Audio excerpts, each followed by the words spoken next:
This guy has a unique ability to see numbers floating above everyone's heads, but what do they mean? They show exactly how many people they have killed or will kill. Our main character is marked by a dark history. To get absolute revenge for his painful past, he decided to execute everyone fated to become a murderer, but he follows one rule. If a person is only going to kill a single person, he lets them live. He would just be trading one life for another, a complete waste of time. But what if they will kill 2 or 200 people? He hunts those monsters.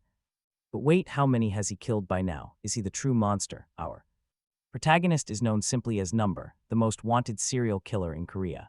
The police are putting everything into catching this phantom, who secretly executes his targets for a righteous cause, but are good intentions really enough? The story kicks off with a news broadcast warning about the notorious killer's latest victim, with the culprit still free after over 20 brutal murders. Even though every single victim lived in the same city, no connection existed between them. It seemed entirely random, as these grim news reports echoed. A devastated woman stared at a picture of her recently murdered sister. A few days later, the grieving Sira was sitting at her office desk. Seeing more updates about the killer's endless victims left her completely exhausted, until a coworker's voice suddenly snapped her back to reality. Her colleague Yun asked with concern if she had a migraine. After work, they went to a restaurant with other coworkers. Sira mentioned that she felt much better now and had only been slightly distracted earlier, but Yun remained worried, noting that the last time she felt sick, she threw up. Another coworker thought it best to leave Sira alone. It had not been long since, with a sad look, Sira remembered her sister drinking with them just a few days ago. In those memories, she seemed so lively, which only made the shock worse when Sira had to face her body at the morgue. She had to identify her poor sister's corpse, noticing she looked incredibly pale.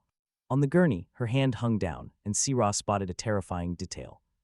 The number 2 was carved into the lifeless hand. This was definitely the calling card of Number, the most notorious serial killer in the country. In the present, Yun asks how many people have fallen victim to this murderer. More than 30. Another coworker agrees the count is rising, driven further by sick copycats committing crimes to mimic the killer. This leaves another colleague deeply disillusioned. It seems the incompetent police are not paying any attention to what is happening. Another coworker agrees those lazy cops deserve to rot in hell. For Sira, though, none of it makes a difference. Nothing will ever bring her beloved sister back. As a reporter covering a case after a brutal crime already happened felt entirely futile. They should eliminate the evil at its very root. There has to be a way to spot these monsters before they harm innocent lives. Why not eliminate them first? These haunting thoughts consume her. As they walk home under the streetlights, her colleague Yun calls out to Sira, telling her to stay safe and stick to streets with active security cameras. He also suggests that she should finally get some rest tonight. He hoped she would feel better dating someone, secretly wishing it was him. Say simply smiled and bid her friend goodbye, unaware that someone was watching. Watching from high atop a building, back at the crime scenes, Say heard news. The victims had absolutely no connection to one another. The only common link was a number carved somewhere on their bodies. Nobody knew if the killer was a single person, a group, or what actual motive lay behind these brutal crimes. This was unlike anything before, leaving the police with 0 witnesses. It was rare to spot the culprit and survive, yet they found one witness from Murder 21, who explained how a series of strange coincidences occurred before.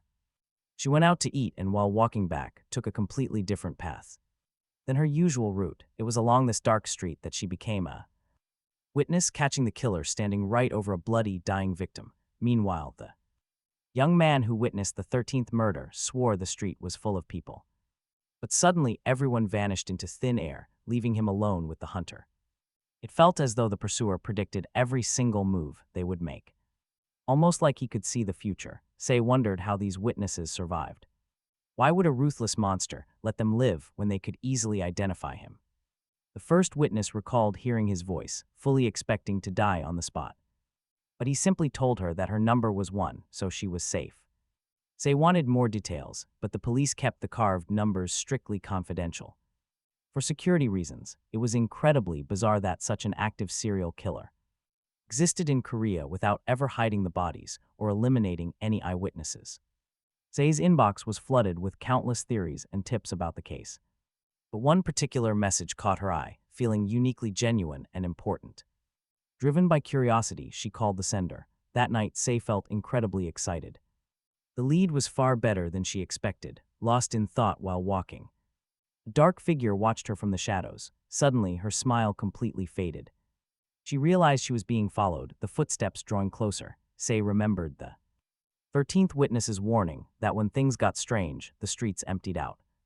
Looking around, the block was dead silent. She tried to stay calm, but sensing the shadow right behind her, she bolted down the road in panic.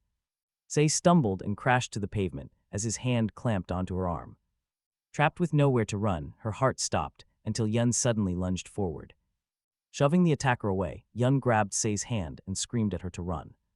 She gasped, asking why he was here, and he quickly mentioned his job at the restaurant nearby, demanding to know who was chasing her through the dark.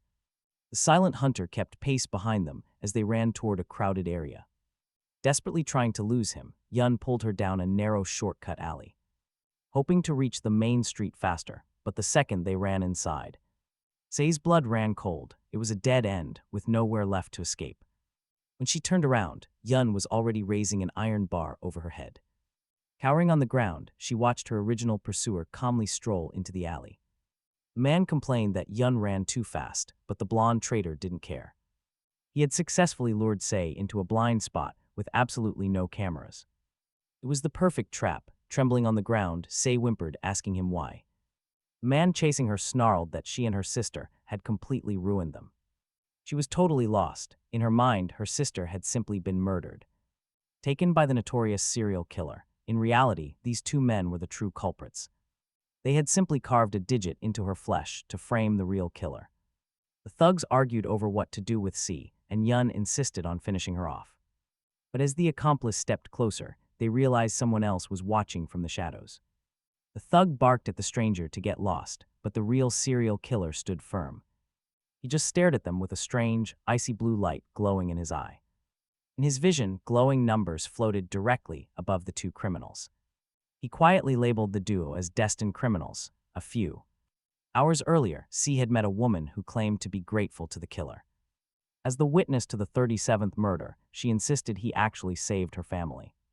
He saved her entire household. The man he killed, according to police records, was actually her abusive ex-boyfriend, but according to her personal account, the man was a complete monster who constantly terrorized and assaulted her.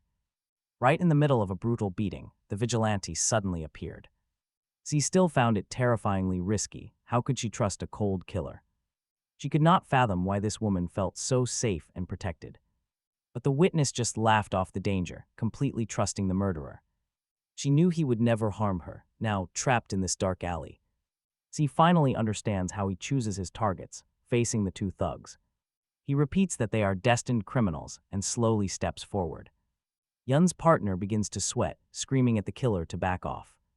He swings a heavy metal bar, but he is instantly disarmed and punched hard in the gut. Yun watches in sheer panic as his turn approaches. The killer glances down at the writhing man. His floating number is 1. He calmly states that this lowlife is not his primary target. It was the exact phrase the witness had mentioned, but wait, look closely at Yun. The floating number above his head is a 4, and a blade is drawn. The killer calls out the digit, marking the blonde thug for death. He lunges forward, leaving Yun completely stunned by his sudden, terrifying speed. Glowing, chaotic numbers suddenly flash before the trembling criminal's eyes. Knives clash in the dark, but the blonde man is quickly disarmed. He takes a brutal beating. His partner rushes in to save him, but he is absolutely no match either. Watching this, C remembers the rumors. There was never any obvious pattern to how he picked his victims. Yet he always evaded the police. Witnesses claimed he could predict the future. And that final witness interview suddenly made perfect, terrifying sense to her. The dead ex-boyfriend had carried a heavy bag to her house that night. When the police opened it, they found it packed with flammable materials.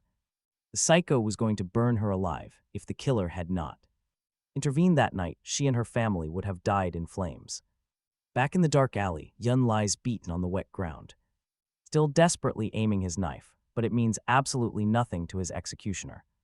He delivers a crushing kick, slamming the criminal's head into the dirt. He starts realizing this absolute beast might actually perceive things ordinary people never could. Maybe he literally saw the future, spotting cold-blooded killers before they could strike. He was hunting down murderers in advance, intercepting them before a drop of blood fell. He could even read their future body count. Suddenly, the killer pulls out a voice recorder. He calmly states the date, the time, his target's kill count, and his own name. He explains that ending this scumbag's life directly saves 4 innocent people from being slaughtered. He looks down at his victim. Before delivering the final blow, he asks for any last wishes. He promises to grant them, as long as they are at least somewhat reasonable. Yun just spits out curses, scoffing as if he still does not realize his time is up. Number accepts this. Those pathetic curses were going to be the man's final words. Yun suddenly panics and begs for mercy, but the window has closed. It is far too late. During the chaos, Yun's accomplice crawls away, desperately trying to escape.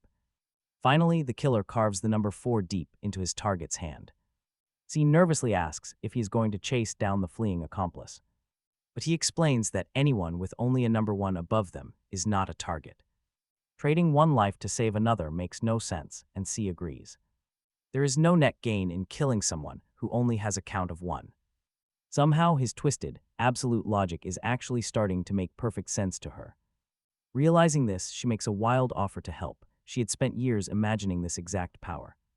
She always wanted to identify future murderers and put an end to them beforehand. Using her position as a reporter, she could protect him and amplify his message. Partnering up with someone who shared his ultimate vision would be an invaluable asset. Number looks at her, quietly asking if that is truly what she believes. Revealing his face, he coldly tells her he is not going to waste time talking. Instead, he pulls out a fresh voice recorder and asks for her last wishes. C freezes in absolute shock. Why is he pointing that recorder at her? In his eyes, the number hovering over her head is glowing bright. It is 12. To him, every human life shares the same baseline value, good or bad. He just knows that eliminating certain individuals will actively make the world a safer place. Without caring about their morality, he simply erases any high numbers he sees. His ultimate mission is to preserve as many lives as mathematically possible. To do that, he can never allow himself to hesitate when pulling the trigger. Sometime later, a cafe television broadcasts news about copycat crimes spreading everywhere. The waitress watches the report, covering the tragic deaths of C and Yun. Yun's escaped partner has provided all the gruesome details. Suddenly, a customer calls out. The shout snaps her back, while a mysterious figure sits quietly in the background. That quiet customer is none other than Number himself, sitting there in plain sight. He is calmly scribbling in a notebook, planning his moves with absolute precision. He orders his food strategically, so it arrives at the exact minute he wants. Even his chosen table is a tactical decision, giving him a perfect view of the door. From this window seat, he can easily monitor everyone walking along the street below. He can clearly read the glowing numbers hovering over every single pedestrian's head. First, his eyes lock onto a girl wearing a choker with the number 2. Then, a guy exiting a nearby government building catches his eye with a 4. Even the waitress only has a 1. He sits quietly, finalizing his next move. He saw that his targets were running out in this area. His priority was to hunt down targets with higher numbers first, especially when those numbers were. Flashing, the waitress arrives at the table with his order, but he is already gone. She finds only the bill money and a completely untouched cup of coffee. At another restaurant, a gang celebrates loudly. Their constant noise bothers the quiet customers who just want to eat in peace. Finally, a waiter asks the loud group to lower their voices to avoid bothering others. In retaliation, the trashy guy hurls a bottle, nearly striking 2 young customers at their table. Grabbing another bottle, the guy asks if they are really causing a problem. He sneers to intimidate the waiter. Meanwhile, another tattooed thug calls the server over, demanding more alcohol. Back at the table, the obnoxious punk is congratulated for getting released from prison on parole. The arrogant blonde man says those fancy lawyers cost a fortune but were worth it, complaining that it was tiresome to negotiate a settlement with the girl's father, as if the man had to accept a cash settlement after what happened to his daughter. The blonde trash feels absolutely no remorse for running over the helpless girl while completely wasted, a crash that caused her to lose her leg. This arrogant guy thinks he has every right to live freely even after That just because he paid off the injured victim, who only accepted the cash because his thug friends threatened her life. Stumbling out of the bar, the drunken blonde gets behind the wheel, while his crew laughs because he is driving again, joking that he should probably avoid those annoying cops, even. While totally wasted, he floors the gas, speeding directly toward a crowded sidewalk. Inside the vehicle, the idiot is practically asleep at the wheel, not even realizing the danger until the shadow of the vigilante looms right behind him, ordering him to turn the wheel unless he wants to die right now. At the absolute last second before crushing the pedestrians, the driver swerves and then is forced to drive to a secluded location. Right at that exact second, the criminal's floating number starts flashing, warning that his time is running out. This signifies that within 24 hours he would murder someone. The deadly vigilante commands him to climb into the passenger seat, asking if he has any final words. Then, a tense countdown begins, but before it hits 0, the panicking driver desperately tries to stop his throat from getting sliced. Because of this, they lose all steering control and veer wildly across the road. Fed up, Number violently slams the thug's head straight into the steering wheel before burying a blade into his chest. Eventually, the car halts and the comm killer pulls out his voice recorder to once again log the exact date, time, and the murder count floating above his victim's head. The dying man gasps, asking who hired him, but Number ignores the question, stating during his recording that no matter what, the destined murder count remains absolute. Suddenly, the trashy criminal uses his final ounce of strength to pull a knife on the vigilante, but it was completely futile. Before he can strike, another blade plunges deep into his chest. Only then does the floating number fade away completely. The following morning, the killer returns to the exact same cafe, spotting the very same waitress standing right there in front of him. Watching her on the stairs, he realizes a choice must be made. While she struggles to carry several heavy boxes up, he vividly recalls the flashing death number that hovered above her head yesterday. Right then, her foot slips and she begins to fall. She slips down the stairs. Right then, he sees her number suddenly shift. Before she falls, Number lunges forward and catches the girl by the hand. Terrified by the close call, she thanks him and asks if he is okay. An older employee steps in, warning her to be careful and checking on him. He nods, but his mind is racing, trying to comprehend what just happened. That floating digit above her head had shifted right before his eyes. She looks completely normal, and he was certain her number was just 1 yesterday. So why did it suddenly jump? He knew these death marks were unchangeable. Down at the landing, the girl bows and apologizes to him once more. That is when Number overhears her name. She is Jiun Mo. Later, a coworker tries to help by squeezing eye drops into Jiun's eyes. Wincing from a headache, Jiun mentions her right eye has been aching lately. Her coworker blames the dry weather or maybe just a lack of sleep. Still, seeing how much pain she is in, she feels worried. She hands Jiun the bottle, telling her to use it before seeing a doctor. Soon, the television broadcasts another report about copycat crimes inspired by Number. But when the reporter mentions the notorious killer, Hankyal Mo, Jiun freezes. She quickly makes an excuse to slip away, visibly shaken by the broadcast. The others whisper that she must be heading to another part-time job. It is a tough life for a girl who should be at school. Walking down the street, Jiun struggles to calm her racing heart. She rushes to her next shift, only to get slapped the moment she enters. Her boss screams, fiercely chewing her and another worker out for being late. But Jiun swallows the bitter humiliation, telling herself that physical pain is temporary. She just needs to endure the abuse so she can earn some money. No matter how hard it gets, she forces a smile and pushes forward. And then the absolute worst happens. A customer calls out her full name. The man laughs, telling his friends they went to elementary school together. Suddenly, dark memories of a desk, vandalized with the word killer, flash by. He sneers, revealing her darkest secret to the entire restaurant. She is the daughter of Hankyal Mo, the infamous killer from 12 years ago. Cruel laughter erupts from the table, mocking her heritage. The guy keeps talking, saying he never expected her to drop out of school. Panicking, Jiun gasps as glowing golden numbers appear over their heads. She flees the restaurant in tears, a sharp pain stabbing her right eye. High above on a rooftop, Number watches her run into the street. He recalls seeing her before, but one thing still haunts him. Talk about a twist, she is destined to claim thousands of lives. Who is Jian really? Meanwhile, the news broadcasts footage of her father. Reporters swarm the killer, screaming questions about why he committed those crimes. The police push through the chaotic crowd, trying to shield him. Back then, a young Jian sat in her living room, watching the horror unfold. Clinging to her mother, the 8-year-old could not comprehend the broadcast.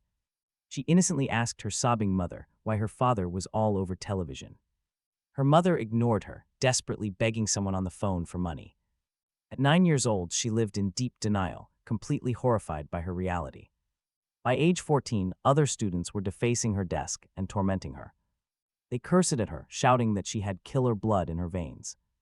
Angry parents complained to the principal that she would turn evil. Around that time, Jian tried reaching out to a friend for comfort.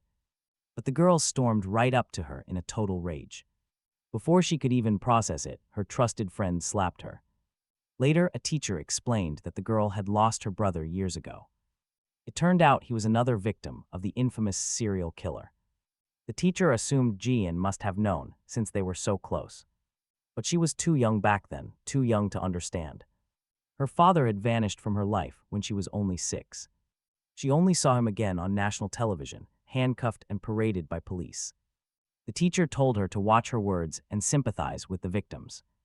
He completely ignored how incredibly hard this was for her too. Jian laughed out loud in pure disbelief at the utter absurdity. Was she the villain? Was befriending a victim's sister really her crime?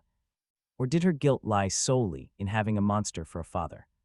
The teacher kept talking, saying she could not expect victims to understand. He even told her she could not get defensive with grieving families. But he quickly realized how heartless he sounded. He stopped. He apologized, but Jian was already trembling with a silent, burning rage. Her father's name echoed in her mind like a dark curse she couldn't escape. Now, years later, she sits in a peaceful park watching crowds stroll by. But here's the crazy part. Golden numbers hover over everyone's heads. The glowing digits make her eyes throb with a strange, dull ache. Over time, she learned that squinting her eyes made them focus. At first, the 2 mysterious dots in the middle completely baffled her. She naturally assumed those strange dots had something to do with time. Yet those massive numbers were simply too large to represent hours or minutes. Perhaps it was a bizarre medical condition, though she had no proof. Suddenly, her friend Minbok approaches from behind, asking how she is. But to her, a simple kid like him would never understand anyway.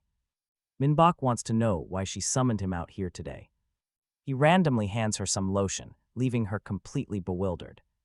He smiles, reminding her that tomorrow is her special day. After all, they have been close friends for over 10 years now. But his playful tone fades when he notices tears in her eyes. Concerned, he asks what is wrong, but she just brushes it off. She quietly thanks him for the gift, feeling unexpectedly emotional. Honestly, Jian confesses, this entire week has been incredibly heavy. Running into an old classmate had dragged up all her dark history. Even though she thought she was over it, the memories hurt. Just thinking about her school days still makes her feel sick. She remembers those furious parents demanding the school expel her back then. She was blamed for her serial killer father, trapped in a harsh reality. People constantly claimed she would never grow up good and would choose the easy path. Hearing that, Jaehyun vowed to be happy and emotionally stable. She would absolutely never follow in her father's footsteps. Her friend Jaehyun found all of her guilt completely ridiculous, telling her to stop. After all, she was no killer, but Jaehyun felt the harsh world forced this guilt on her. She believed a regular kid like him could never understand. Jaehyun decided they should just enjoy the day and prove she could grow up happy. Jaehyun smiled as she watched her friend try to make a decision. He was debating between a board game and playing online. They ended up playing at a board game cafe, singing karaoke, eating ice cream, and sharing laughs. But that happy night shifted the moment Jaehyun noticed the number above Jaehyun's head. The count was decreasing, and though she seemed off, she insisted she was fine. Still, he knew something was wrong, feeling an incredibly strange and eerie sensation of eyes. He felt like they were being watched, and indeed, men with cameras lurked nearby. A mysterious group was actively spying on them, tracking and recording their every single move. Years later, the daughter of Mo Hyuncheol suddenly appears on television. A trashy gossip reporter claims that she is living an incredibly peaceful and happy life. The surveillance footage cuts out right as she enters a busy street of nightclubs. Nobody knew where the teenagers went after that, but the online damage was already done. The reporter then brings up another sick fact to trigger the audience. The online video was actually filmed on November 17th, which was exactly 2 days prior. It was the memorial service for her father's 13 victims, and she is now their age. The reporter rants about how unfair the world is to the victims' families. He points out that some parents lost their children while a killer's daughter parties. Pretending to be neutral, he claims she has every right to date and live a normal life. But he quickly adds that the situation is just too ironic to ignore. He smugly concludes that this is proof there is no God in this world. Talk about a toxic crowd, that video quickly racked up more than 1 million views. Furious commenters claim she will inevitably inherit her father's twisted traits. Commenters attacked her future children, while others claimed they were former classmates. They vent their deep resentment toward Jiun, while back in reality, her friend heads home. On his way, Jiun spots a crowd causing a scene in the street. Even the police are there, yelling at a man for disrupting the peace. Back online, some users actually defend her, calling the report complete and utter fake news. They argue she might not inherit the biological traits of a psychopath. Right then, Jiun enters. It has been a very long time since he last visited her family home. Upstairs, Jihyun is in her room, quietly scrolling through the hateful comments. Sitting there devastated, she asks if he made sure to cover his face from paparazzi. If anyone films him coming here, it will trigger an absolute media nightmare. People will start rumors that they are living together, and Jihyun is terrified. She is deeply hurt because these hateful strangers know absolutely nothing about her actual life. She is certain her former classmates tracked her down to take those photos. Jihyun tells her he understands and gently asks her to take a deep breath. There is no point reading those idiot comments, they'll disappear soon anyway. Once they have no more drama to exploit, but Jiun still feels deeply betrayed. Reading vicious claims about inheriting her father's bad karma and never growing up. Living like that is enough to push any innocent kid down a dark path. Yet the second she finds peace, they'll only curse her for being happy. She questions what she is even struggling for, or what she is trying to prove. Constantly forced to paste on a fake smile, as if everything is perfectly fine. Suddenly, her mother rushes inside because a hostile crowd is throwing stones outside. As stones hit their window, Ajuoni apologizes to Beek for the chaotic madness. She feels terrible for leaving Jian alone, but her night shift is starting. Beek quickly reassures her, saying it's exam season anyway, so she shouldn't worry. Mother tells him to stay indoors, urging him to call if anything goes wrong. But right then, Jian notices those terrifying numbers materializing over his head. Pure panic sets in as she stares at the death timer hovering over Beek. As the digits begin their steady downward plunge, she desperately begs him to stay. Once things settle, Beek checks the kitchen but finds nothing to make dinner. He notices the stone-throwing mob outside has finally cleared out for the night. With the stone throwers gone, he tells his friend he is quickly heading out. He just wants to grab a quick bite from the nearby convenience store. Seeing that she is sound asleep, Beek slips outside into the quiet night. But the violent thugs are still waiting in the dark, cornering him instantly. They block him from shutting the door, sneering and asking who he is. They even know his name, shoving cameras in Beek's face to demand if Jian is home. Beek warns them that they are crossing a major line and threatens the police. But it does no good as the aggressive crowd starts pushing past him. They force their way inside, a massive man slamming his palm against the door. He easily overpowers Beek, his unhinged eyes filled with a terrifying, wild rage. The lunatic growls that years ago, his own daughter was only 18 years old. A sweet girl taken from this world because of Jian's murderous father. Beek quickly realizes this unhinged stranger has come for bloody revenge. Barging further into the apartment, the man demands to know where her bedroom is. Possessed by twisted thoughts, he actually smiles knowing the serial killer had a daughter. He mutters about how much he suffered, but now it is his turn. He pulls out a heavy hammer for his revenge, while his accomplice tries to stop him. A friend warns him to back off, but the killer is in no mood to listen. Without hesitation, he swings the heavy tool, striking Beek to the ground. One of the thugs warns him about using violence, but Jian finally wakes up. She opens her eyes to total chaos as the vengeful intruder corners them. Beek lies completely motionless on the floor while the madman screams his threats. He promises to make her suffer the exact same pain he felt. Suddenly, Jiun sees Beek's countdown ticking down to just 1 single minute. Every precious second of her friend's life is slipping away right before her.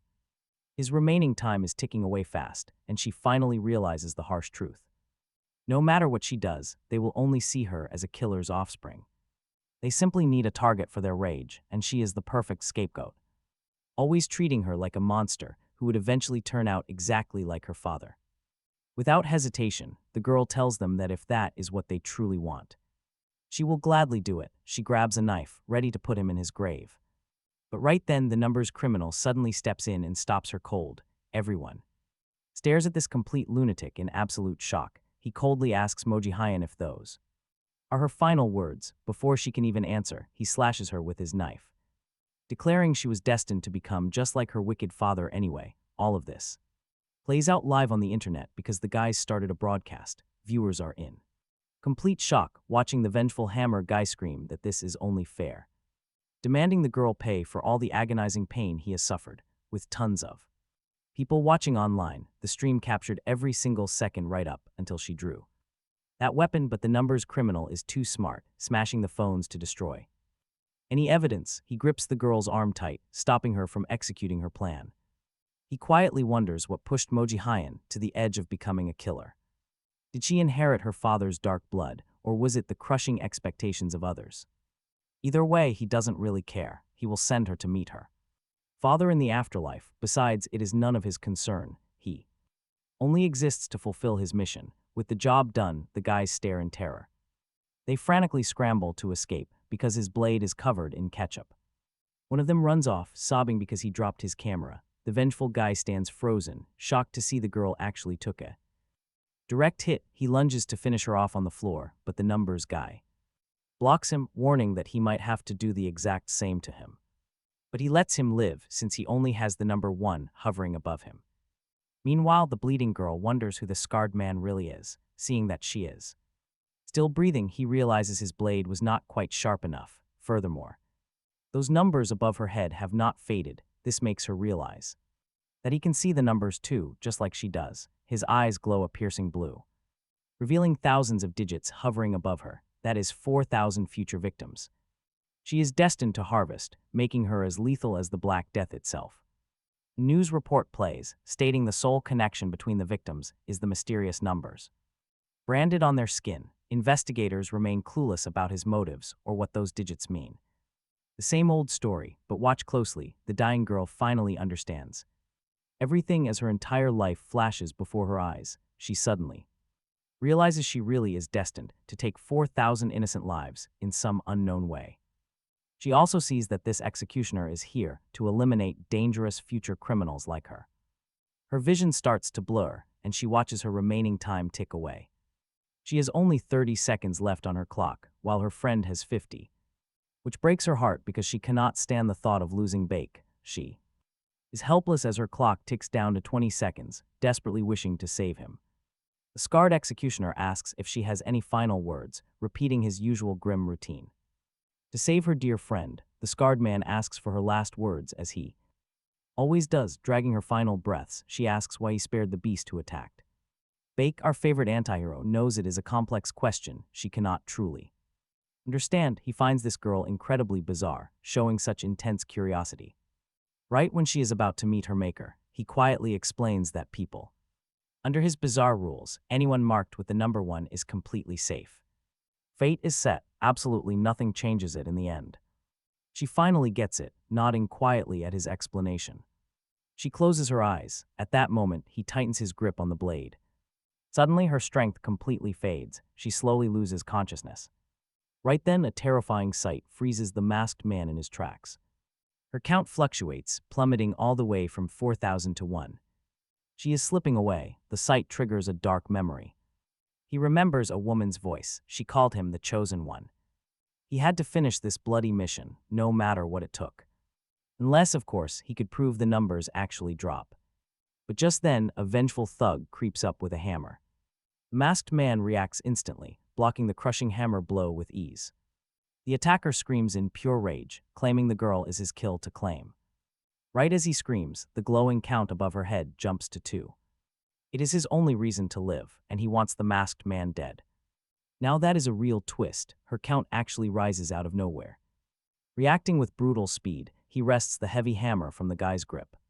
He slams the attacker down, suddenly remembering another time a count rose. That mystery can wait. For now, he adapts to the situation. But the thug scrambles back up, determined to crush the helpless girl. The masked man steps in immediately, doing what he does best to protect her. He ends the threat permanently. Outside, police sirens begin to wail in the distance. 2 bodies lie cold on the floor, and another is barely breathing. He is fascinated. How did her number plunge to 1? Seriously, who is this girl, and why is she the only exception? As the sirens draw closer, he quickly makes his final decision. He grabs the dying girl, throws her in the car, and speeds away. His dark, incredibly suspicious vehicle quickly vanishes down the empty, silent road. Inside the vehicle, the girl drifts silently in and out of consciousness. Suddenly, a sharp wave of intense pain jolts her awake inside the dark vehicle. She steps outside, finding herself standing in a desolate, ruined area. She remembers yesterday. She was safe at home with Baek Min. Suddenly, the scarred man appears. The horror of last night floods back. The masked man watches her, surprised she woke up so quickly. Terrified of what he might do, she immediately tries to bolt in panic. But a snare traps her foot, and he warns her to save her breath. He tells her to get inside the house, while he quietly handles his tasks. He promises he has no plans to hurt her, as long as she stays quiet. She obeys, waiting inside the car as he does his bizarre work.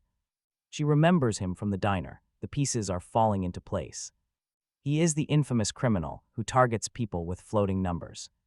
His targets are always marked with a death count above their heads. She recalls him mentioning 4,000 lives. Is her turn next? But he simply corrects her, keeping his dark secrets to himself.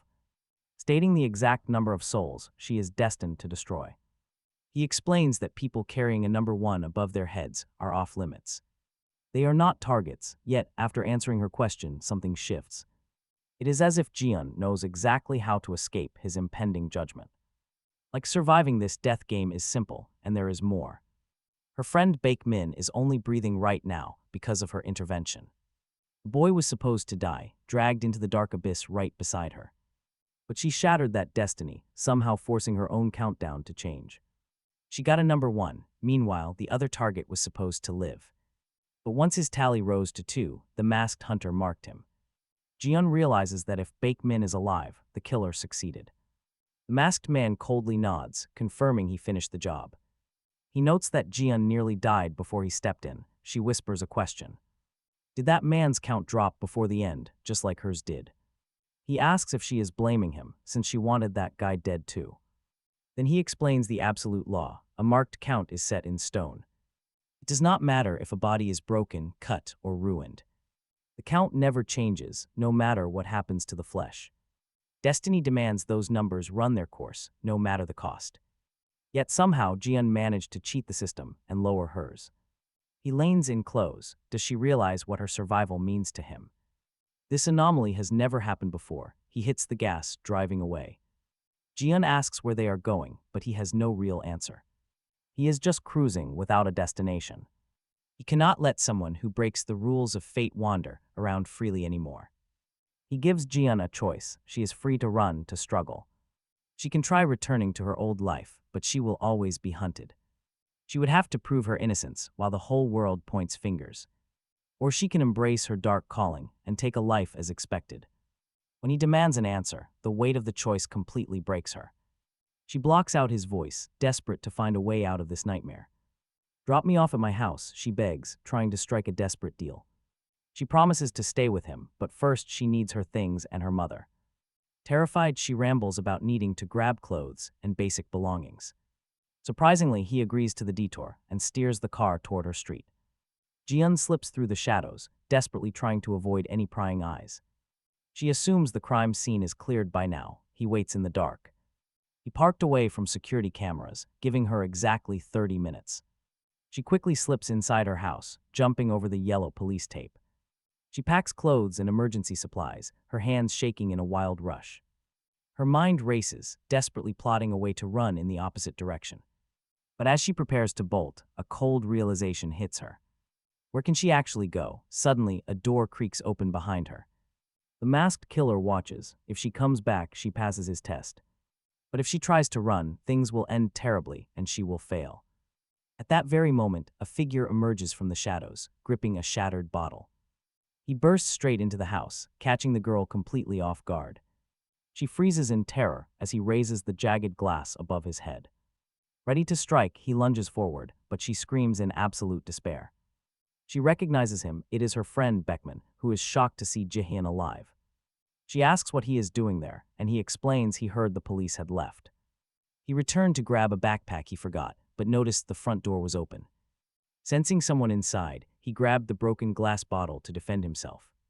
He feared those crazy attackers had returned and quickly apologizes for terrifying her. Gently touching his bandaged face, she sighs that this is all her fault. Her touch leaves Beckman flustered and blushing as she asks if he is still in pain. But Beckman insists it is just a scratch, quickly trying to change the subject. He asks where she has been hiding during the days she was missing. He is just incredibly relieved to see her alive after her sudden disappearance. Rumors are everywhere, with the media claiming she fled the scene of the crime. They suspect she was the accomplice of that number's criminal, plus a detective left him a card demanding he call the moment he knows anything about her whereabouts. Seeing her standing there sadly with a suitcase, Beckman asks why she is packed. Instead of answering his question, Jiun silently walks toward the front door. Beckman desperately begs her to tell him what is happening and where she is going. He asks what she is trying to do. After all, Beckman saw everything that happened that fateful day, and he was even stabbed during the chaos. In the hospital, he watched the video to be sure, seeing himself get hit with a hammer while the other man warned against using violence, demanding she pay for everything he suffered. Yet, in the final scene where the girl was about to attack her captor, the live stream abruptly ended. He asked the detective what happened, but the officer only picked up a yo-yo.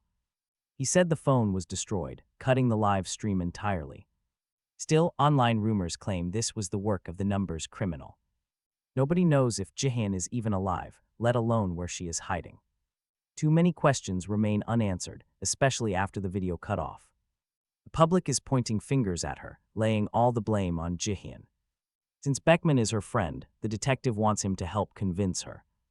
After all, they still do not have any solid leads on the number's criminal. On a dark street, she stands beneath a lamp post, telling Beckman she is leaving before the police arrive. He begs her to tell him if she actually killed that man, refusing to believe it. So why run if she is innocent? And more than anything, he wants to know where she is going. Jiun only remembers the warning from that number's criminal. If she decided not to stay with him, she would be hunted forever. She would have to constantly prove her innocence, but Beckman tells her she doesn't need to prove anything to him. He knows she didn't inherit her father's cruelty.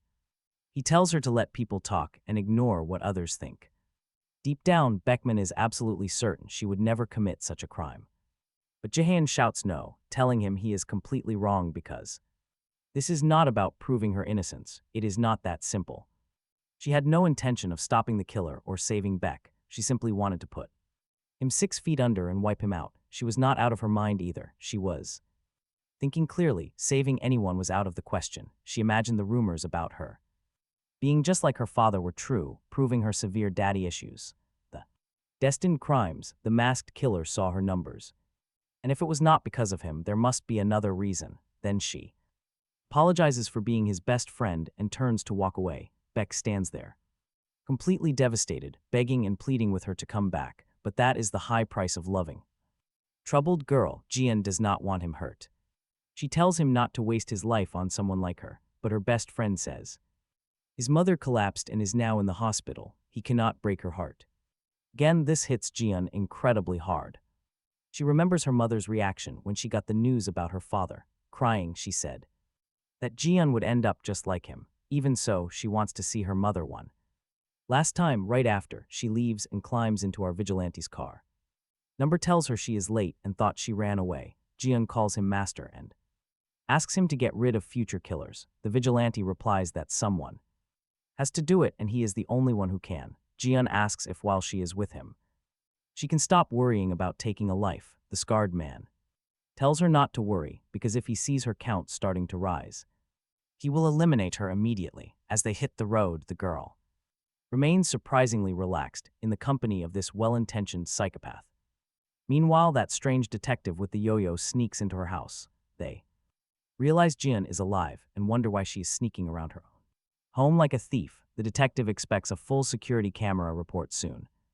Just then, he picks up a couple of photos of Jiun at the diner and spots numbers above her. Suddenly, his eyes glow a bright red, just like those numbers, blue eyes or G's yellow ones. Meanwhile, in a dark hallway, a terrified woman calls the police, desperately whispering her home address and pleading for help. She whispers that there is a dangerous person outside her door. Begging them to hurry, the dispatcher reassures her that a patrol car is on the way to her location, but the woman keeps demanding to know why they cannot just arrest the maniac outside. The officer tells her to calm down, claiming the man is likely just loitering in the corridor and might not harm her. Right now, they simply cannot take action. They cannot arrest someone based purely on her suspicion. In sheer panic, she asks if they are waiting for her to die before doing anything. And with that heavy question hanging, we fast forward to our duo on the road. 9 hours later, stopping for a quick bite to eat and a breather. She asks if he ever eats anything besides cereal, but Number completely ignores her, asking her to check a drawer. Still, Jiun keeps pestering him about his diet, demanding details until he finally snaps that he eats eggs and chicken too, but does not care for the flavor. To him, the only thing that matters is routine, which he must repeat daily. What drives him absolutely crazy is when variables disrupt that structure. Today is November 24th, marking their 4th day on the road with a legendary serial killer, even though she claims she tags along with him, not doing much, just keeping him company. He steps out. Number warns her not to hang around these streets. The cops know her face. If he is not back soon, she is on her own. The girl quietly sighs to herself. His routine is always exactly the same. He slips into a dark alleyway, searching for a place to find his next target. Watching him, Jiun remembers. He used to do this at the restaurant too. She remembers those happy memories, the good times she shared with her old coworkers. It makes her wonder, is she really on the right path? What path is she even following anyway? Then, deep in the night, he returns. He startles her, changing into clothes that are stained with tomato sauce.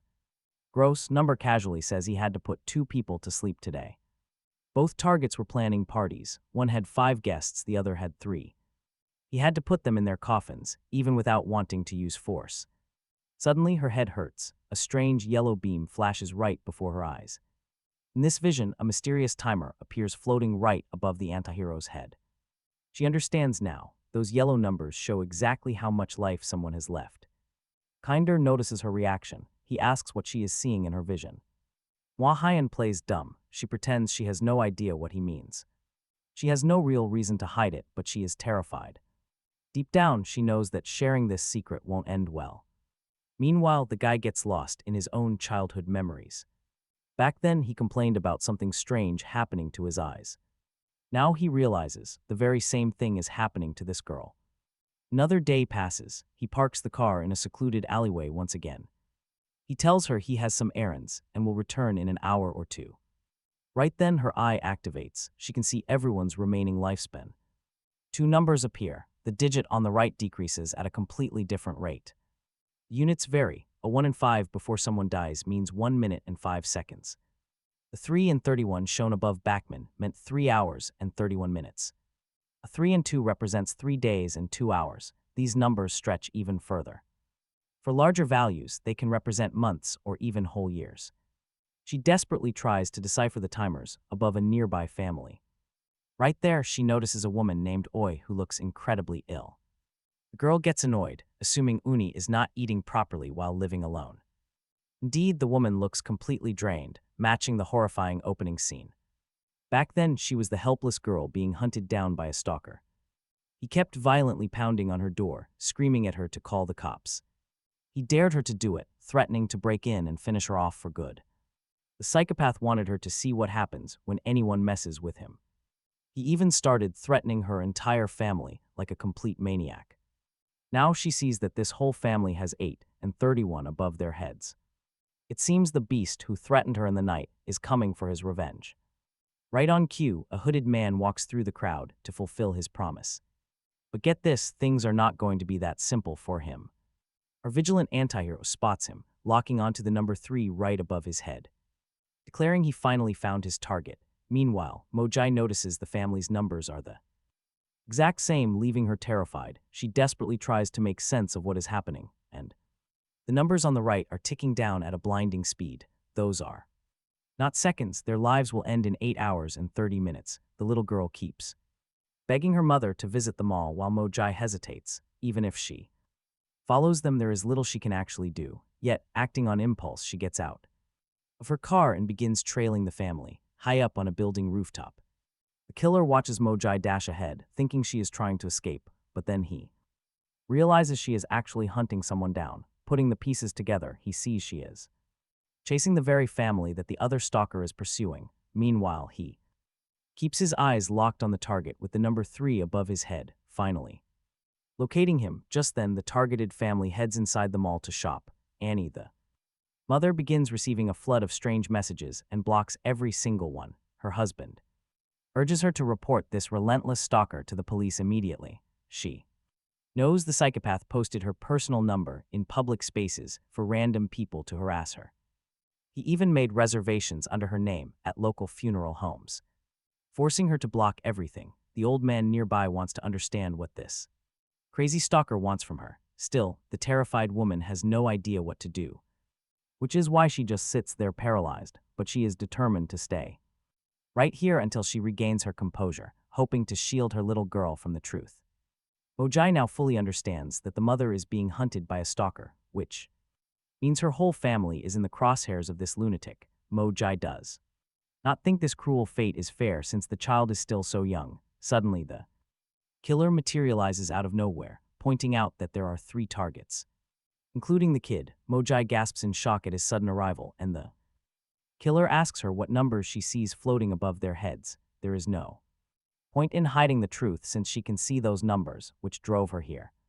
She asks him how he figured it out. The mysterious man with the number explains it was due to the sudden pain she felt in her eye earlier. Also, she kept staring at the space above his head. He knew it was strange from the start because even with the concept of afterlife portals, Mojai accepted the bizarre numbers too quickly. She wonders if she should spill the absolute truth, since keeping secrets at this point serves no purpose.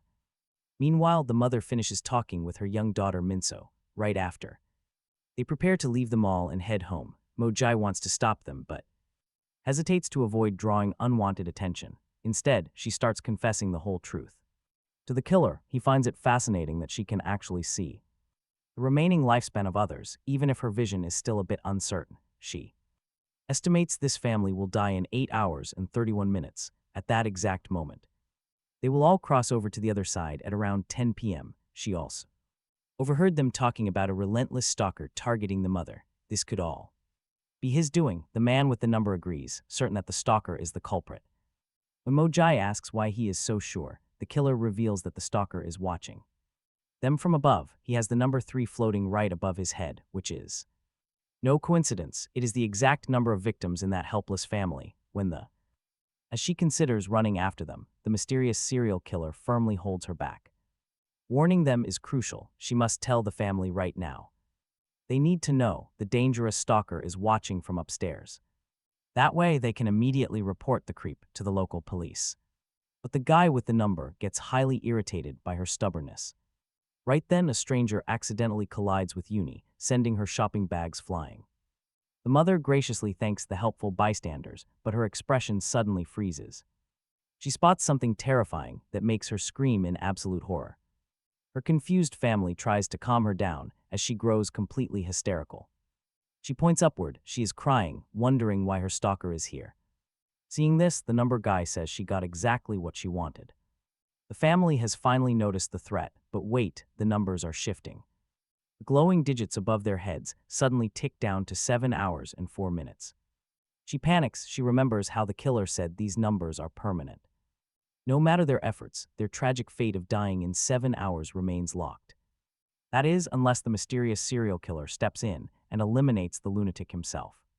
He calmly points out her unique gift. Seeing impending death is extremely useful.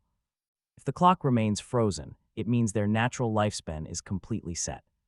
It stays unchanged. There is no need to rush when they know they have 7 hours, so he asks Moji Hyen to keep watching them. She needs to follow the group discreetly so the stalker does not catch on. If he realizes he is being watched, he will become highly cautious. She then questions how they can communicate now that her phone chip is gone. The cold killer reveals he secretly placed a tracking device on her phone earlier.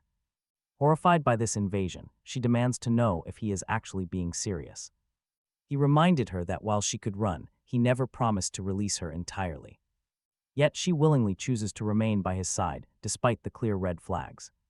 He never explicitly forced her. Suddenly, Jiun realizes she is actively aiding a murderer. She is helping him commit heinous crimes. He tells her she can leave anytime. If she wants out, she should speak up, as he despises having any useless obstacles. The girl finds it incredibly difficult to accept that this nightmare has no easy end. She wonders why her own death counter is still sitting at the same numbers. Surely the stalker is powerless if they lock up and notify the authorities. But he points out that law enforcement only reacts after a crime occurs. They rarely take preventive measures to secure safety before an attack actually happens.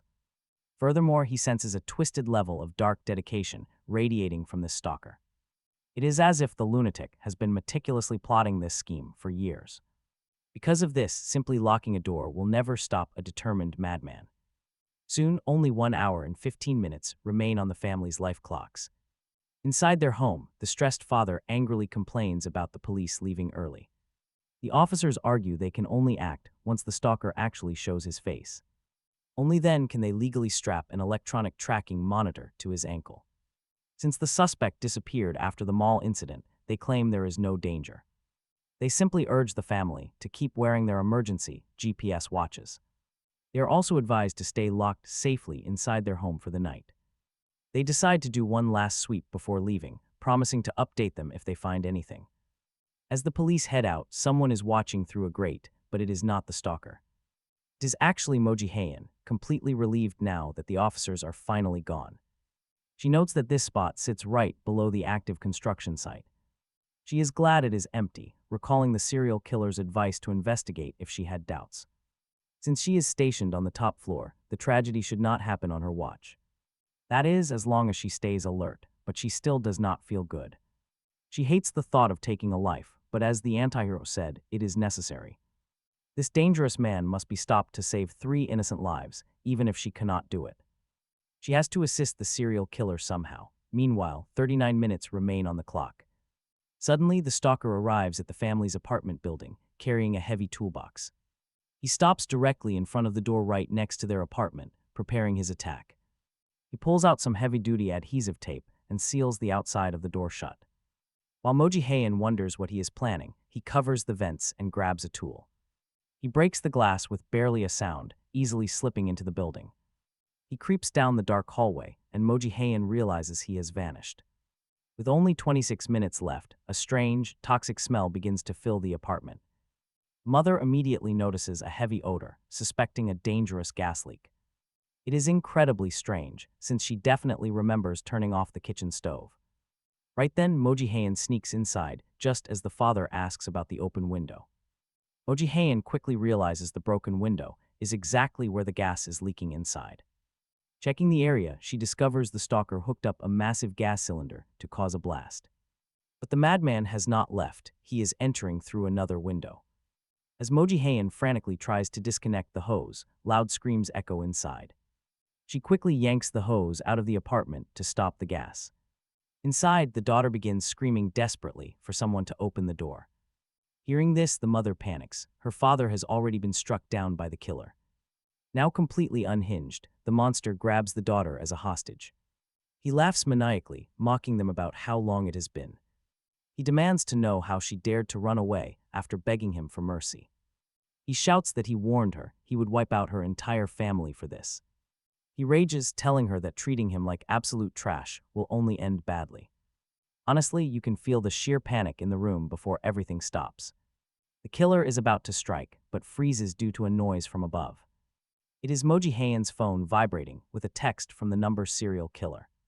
The message orders her to report everything to the police immediately. Since her phone does not have a SIM card, she knows exactly who sent it. This must be the master plan the number serial killer was hinting at earlier. Seizing this brief distraction, the mother lunges directly at the stalker. She successfully tackles him to the floor, saving her daughter's life. The daughter scrambles out of the apartment, running to find help. As she flings the door open, Moji Heian is standing right behind it and gets slammed. Recovering quickly, the unhinged stalker viciously grabs the mother by her hair. Moji Heian watches in absolute horror as the monster pulls out a deadly blade. This is no kitchen knife. Right then, the heroine finally steps in. Moji sprays gas right in the maniac's face, making everyone choke. The stalker is blinded, unable to react as the timer above her head drops. With only 12 minutes and 47 seconds left, she tells her mother to run. Time is running out. Meanwhile, the stalker never expected an uninvited guest. He screams in frustration at Moji, demanding to know why she is interfering. Then it hits him. She is the creep who has been tracking his every move. He laughs, asking what she will do next, report him to the police. It is clear now, this sick maniac is actually the mother's toxic ex-boyfriend. He sneers, bragging that their gruesome end will make a great news story. He tells them to go right ahead and try, because he honestly does not care. No one is going to stop him. He has already crossed the point of no return. By the time the cops arrive, they will all be cold corpses anyway. As he charges the daughter, Moji shoves him back. She hates men like him. He is just like her own father, spreading misery and hurting innocent lives. Moji helps the family's daughter escape, choosing to stay behind and face the danger. The stalker shrieks at the girl to get back inside, completely losing his mind. But get this, he has no idea a real monster is lurking right behind him. Number appears out of thin air, giving him a terrifying scare before vanishing again. He plays a deadly game of hide-and-seek in the flickering hallway shadows. The stalker thinks he is losing his mind until the hallway lights suddenly click back on. Instantly, the brutal vigilante grabs the maniac, slamming him hard against the wall. Number snatches the stalker's own knife, turning it on him like a piece of meat. He demands answers, telling the trembling bastard to speak once the pain starts. He coldly asks if the stalker has any final words, but the lunatic refuses to break. Instead, he lunges wildly, trying to plunge his blade into the vigilante's chest. But Number is too fast, effortlessly vanishing into the dark once more. This trick sends the stalker spiraling into a state of absolute paranoia. Sweating bullets, the maniac charges at his ex-girlfriend for one last desperate strike. Before he can reach her, Number drops him with a devastating kick, shocking Moji. Number hurls the heavy gas cylinder at him, mocking him for not behaving. The stalker grovels on the floor in agony, terrified of who these people are. He stumbles back to his feet, grabbing the gas cylinder in a blind rage. He charges wildly at Moji, completely ignoring the dangerous killer shielding her. As the weapon swings toward her, Moji flashes back to her deepest, darkest fear. She never wanted to become like her father. That was why she followed Number. She could have easily trashed the tracked phone and run away long ago. Did she stay out of pure terror, believing the killer would hunt her down? Or was she secretly searching for an answer that only he could provide? Just as she is about to be struck, the vigilante intercepts the blow. Watching him easily eliminate the threat, the truth suddenly clicks for her. She wanted a reason to cross the line, guided by his warped vigilante justice. To destroy bad guys in order to save the innocent, suddenly Number unmasks. He asks his signature question one final time, staring directly into her soul. Did she truly believe this twisted code could change her grim future? All she ever wanted was a world where bad people could never hurt her family again. Just like the shadow of the man chasing them, right then, our favorite vigilante with a. He demands last words. Upstairs, the terrified woman struggles hard to pull herself together, weeping uncontrollably. Moji asks if she can stand and gently supports her shaking frame. Leaning heavily on the young girl, she asks who they actually are. Jiun leads her away. When the cops arrive, she promises they will stay silent. Say a word about her, but things are rarely that simple. She adds, do not tell the police what really went down. The mother seems to realize exactly what these rescuers are. Eventually, she makes it back to her home, only to find her elderly father slumped on the couch, bruised and beaten. As he groans in pain, Jihyun watches the scene. Watches, completely annoyed by the whining. Meanwhile, the scarred man mutters that his injuries are not critical at all, and he will survive if he gets treatment, but he only survived because he managed to beat down their deadly pursuer, who Lies writhing on the floor, clinging to life. Jiun spots him moving. Live realization hitting her that, without her interruption, he would have completed his dark mission. "Do you know who you just crossed?" he wheezes, glaring up at her. Calls her a truly monstrous girl. She just deadpans, "What kind of girl is that, even?" Though she does not care one bit about his identity or his twisted backstory. She has zero interest in the opinions of a total maniac who attacks helpless young children. Bleeding out on the concrete, the killer spits curses, snarling that she knows nothing.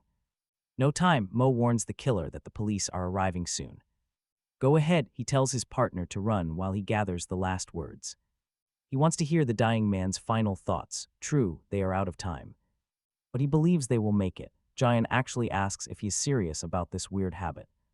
"Why demand a confession from every criminal?" The mysterious man replies simply.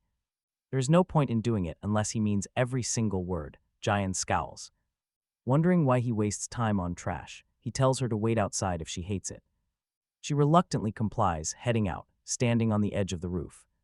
She spots flashing sirens racing toward them at breakneck speed. She cannot fathom his weird obsession. Why on earth is he focusing on some dead guy's speech, when they should be running for their lives from the incoming cops? She runs back to warn him. She arrives just as the killer dies. On the floor lie ropes and a heavy harness. She stares, completely baffled by them. The serial killer explains that he left these items here in advance based on layout. If they try to leave normally, the police or security cameras will spot them.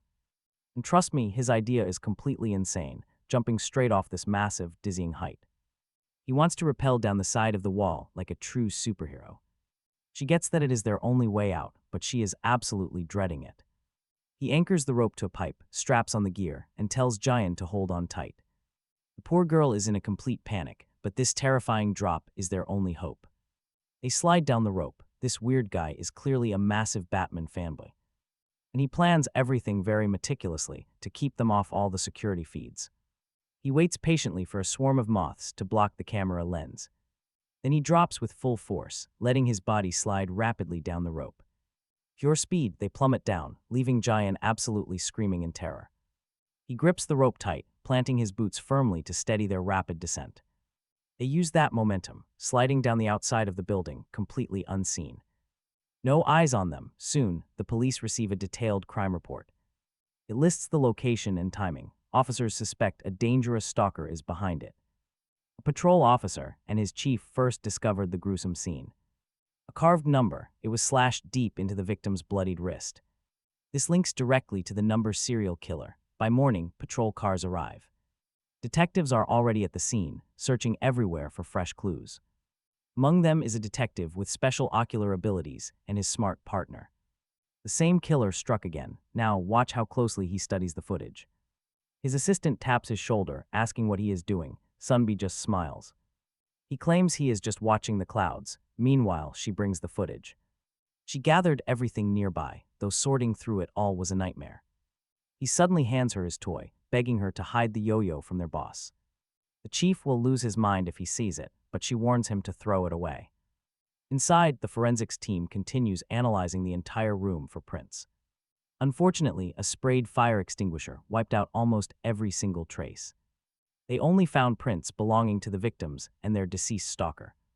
Sunbi approaches Detective Moon, calmly asking where the surviving family is. Moon explains that the father is hospitalized and his family is right by his side. He hands over the hospital address to our red-eyed detective without hesitation. Moon warns Sunbi that he cannot just enter crime scenes. Everyone is working hard here, and they do not need distractions. Dirty shoes, they will easily contaminate the evidence. A red-eyed detective apologizes, admitting he chose a bad time to drop by. He heads out with his assistant to review the security tapes elsewhere. With a smirk, he cheerfully wishes everyone a wonderful day at work. The other officers grumble, telling Moon not to waste his anger on a slacker like him. Yet one officer defends him, which only annoys his nearby partner. Outside, Sunbi's partner notes that the other cops clearly despise him. He gets it, he wanted to make friends, but they never gave him a shot. Suddenly, his eyes glow red as his special ocular ability activates. His partner asks if they are heading to the hospital, but he shakes his head. She snatches the tablet from his hand, wanting to take a closer look herself. She spots a hooded figure on screen who feels strangely familiar to her. Even without seeing his face, she knows this is their serial killer. He entered the building at 10 o'clock at night, but he never walked out. No camera caught him leaving. Honestly, how do you think he pulled this off? His assistant confidently suggests that the killer must have used the rooftop. Still, there is a chance he slipped out through a lower floor instead.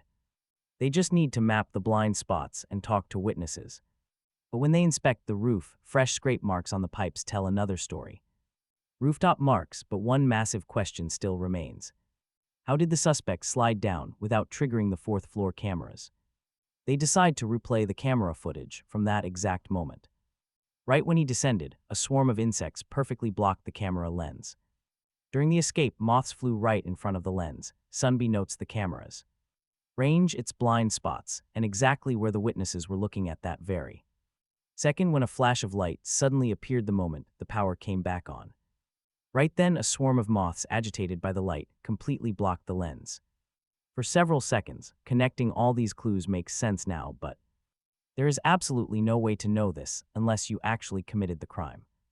This makes him certain the suspect always finds a clean way to escape, always. Choosing the safest, most efficient path that nobody else could ever imagine. Or maybe he can literally see the future. His partner asks if this ocular power is similar to Detective Sunby's. Later that night, the family waits at the hospital and the detective calls the surviving girl over to talk, telling her to stay calm since he only wants to ask a few questions. With his eyes active, he sees the numbers 2, 3, 1, 0, and 3, asking how she is feeling. The woman says she is doing fine but has been better. Right then, the last number, which was 3, drops to 2 right above her head. He knows she realizes that she cannot lie now and has to answer everything honestly. The girl agrees to this as the detective flips open his case notebook. On average, how many lies does a human tell in a single day? He estimates about 2 or 3 times. However, depending on their profession, some people might lie up to 200 times a day. Whether out of habit or not, lying is often a way to escape tight spots, even if it comes from pure malice or toxic spite. Motives behind a liar vary wildly, making statistics pretty much meaningless. But being able to see right through someone, to actually predict how many lies they are bound to tell in the future, that is when you get to peek into their true essence and see what they are hiding. He was probably 1.8 meters tall, and if that is the height she saw. The woman nods yes. The detective then assumes she never saw his face. She confirms she did not. It was way too dark, and she cannot remember it clearly. Since the number above her head does not drop, he knows she is telling the truth. Next, he asks if the mysterious savior had already subdued the stalker back then, and wonders if she knows exactly when it happened. She figures it was shortly after the blackout, so the detective estimates it was around 3 or 5 minutes later, and the woman agrees, confirming the intruder entered the apartment when the power cut out at 10 at night. Also, if they adjust their theory that he escaped by predicting the future right when the moths covered up the security cameras, that would be the exact moment he left the building. As he speaks to her, he points out the suspect left 30 minutes later, since it took him under 5 minutes to take down the stalker. He asks what he did during those 15 missing minutes. The woman claims she is not sure because she only ran to him briefly and waited in the hallway the entire time. Suddenly, another number drops above her head, proving she just lied. She claims that by the time she got back, he had vanished, but Sunby is absolutely certain she is lying. She lied about running out to speak to him. In reality, she stayed inside the apartment the entire time with the suspect. She simply does not want the police need to know this and uncover the truth. Then he steers the conversation back to the reality of her being hunted by a stalker. He brings up the portable rope ladder and the gas canister, proving the culprit was meticulously prepared for this exact moment. Growing increasingly anxious about the stalker talk, the woman asks what any of this has to do with her case. The detective simply wants to decode the bizarre pattern this number maniac uses to select his prey, directly asking Yun Seon why she was targeted. She can share her thoughts with him, assuming she has even a vague clue. But she flatly refuses to speak, claiming the memory is far too stressful, staring at her with steady eye contact. He knows she rejected his question, no proof of a lie. He could dig deeper, but he knows he will face massive resistance from her. Instead, he shifts tactics and decides to ask a single final question. Does she recognize the girl in the photo from the diner? Immediately, she remembers her warning. When the police arrive, she must pretend she never saw her. Yet, while facing the detective's intense gaze, she claims she only knows the woman from television reports, identifying her as the child of that notorious psychopath, Mohanlal. In doing so, she successfully bypasses detective's internal lie detector, sliding past it by omitting a single fact. Detective nods but points out a fatal flaw. The girl's face was heavily blurred in the news. Yun Se-in quickly scrambles to justify herself, claiming she saw the report recently. She begs Sunbi to stop throwing accusations at a traumatized victim who has absolutely no reason to hide anything, her eyes shimmering with desperate innocence. The detective recalls the security cameras, remembering the psychopath's daughter on building stairs. So many people almost died, with only one bizarre thing in common. They all managed to survive solely because of that mysterious number. Maybe they want to return the favor, or perhaps they are hiding something from themselves. And honestly, this is where the detective plays his trump card. Not from the news, but did she actually see that girl on the day of the attack? Following this tense confrontation, the scene shifts to the Dejong police station. Here, Sunbi compiles his findings regarding the Sunlight apartment incident and the elusive number serial killer. His chief scolds him, asking how much longer they will play this exhausting cat and mouse game. Another colleague chimes in, suggesting that in the Mdong case, there was a chance the girl allied herself with the number criminal. Sunbi recalls when she lied about not seeing the girl with the man. He smiles quietly, realizing the culprit is actually telling the truth. Even without evidence linking Moji Dion to him, he understands why they did it. No fingerprints, no DNA, and absolutely no trace on the security cameras. In fact, the detective even deleted the feeds from the building's cameras. Not even the victim's family from Yun Se-in's side mentioned anything about Gi ever being present, despite warnings that keeping secrets would only breed trouble. Nothing would go wrong if she cooperated. He still chases after that mysterious girl.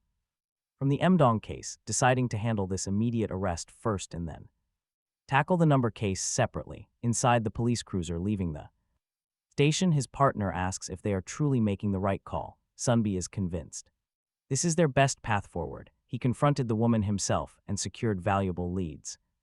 Besides, keeping the girl hidden serves as their ultimate safety net, especially since the number can predict every move. Looking ahead, he thinks it is highly unlikely they can ever follow their trail. That kid complicates things. They still haven't even had a real, open conversation. No way, they cannot let the police find him first. They need to handle a few burning issues before they can chase them down.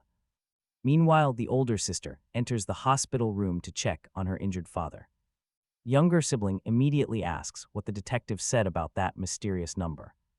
She adds that even the detective was shocked they survived such a close call. Fear still grips the little girl's heart because the whole thing makes no sense. That psycho had zero motive. The older sister has no idea who he even was. And the younger sister cannot understand why he told them to beg for mercy. They tell their father how close they all came to dying for absolutely no reason. Union reassures her little sister, telling her that the nightmare is finally over. She promises that everything will be fine and they do not need to worry anymore. Their father did nothing wrong, and most importantly, they are all still alive. The sisters burst into tears and hold each other tight, grateful to have survived. They resolve to leave the terrifying events behind and focus on recovering. That brutal attacker was actually just another target on Number's endless hit list. He recorded his final words, keeping a dark habit born from his childhood. We see a young, scarred Number surrounded by bleeding schoolmates in a ruined room. The children scream in absolute terror at a ruthless woman who is slaughtering them all. She coldly explains she did it because he was too weak to do it himself. She challenges him to kill her if he hates it, introducing him to his new master.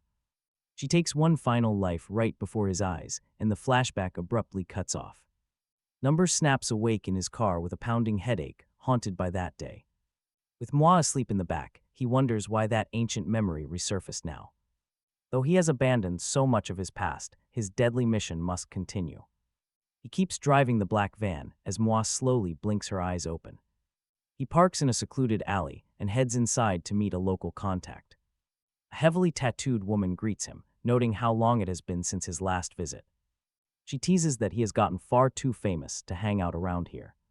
He hands over the requested audio recorders without saying a single word.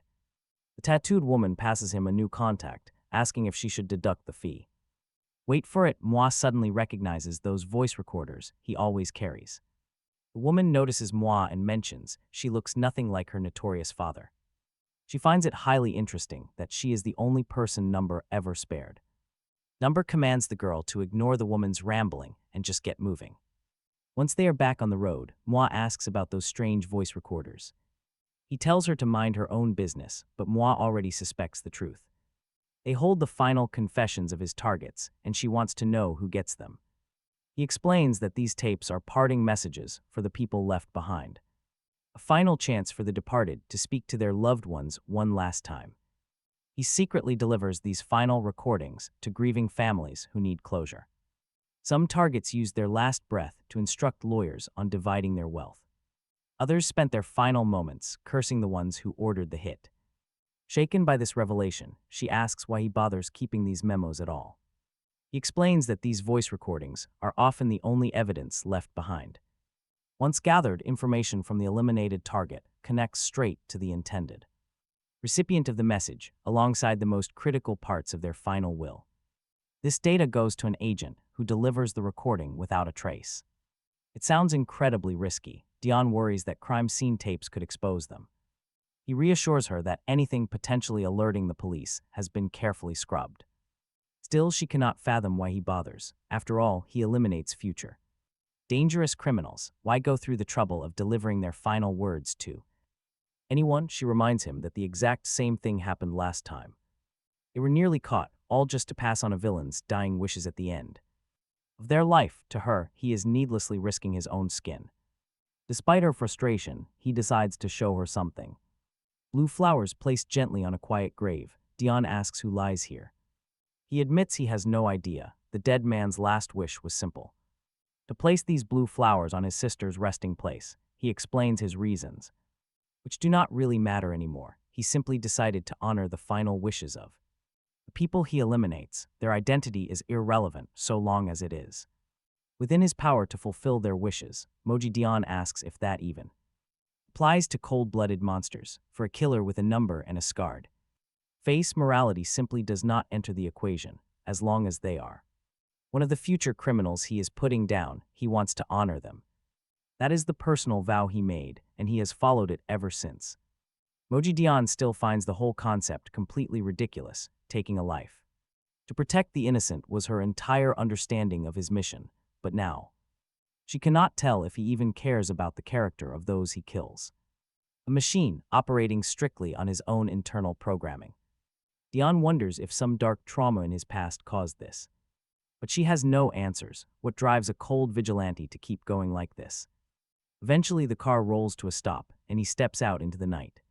He pulls up to a crowded street in a bizarre, lawless underworld. Check this place out. The antihero reveals his purpose. He is here to fulfill a dead target's final wish.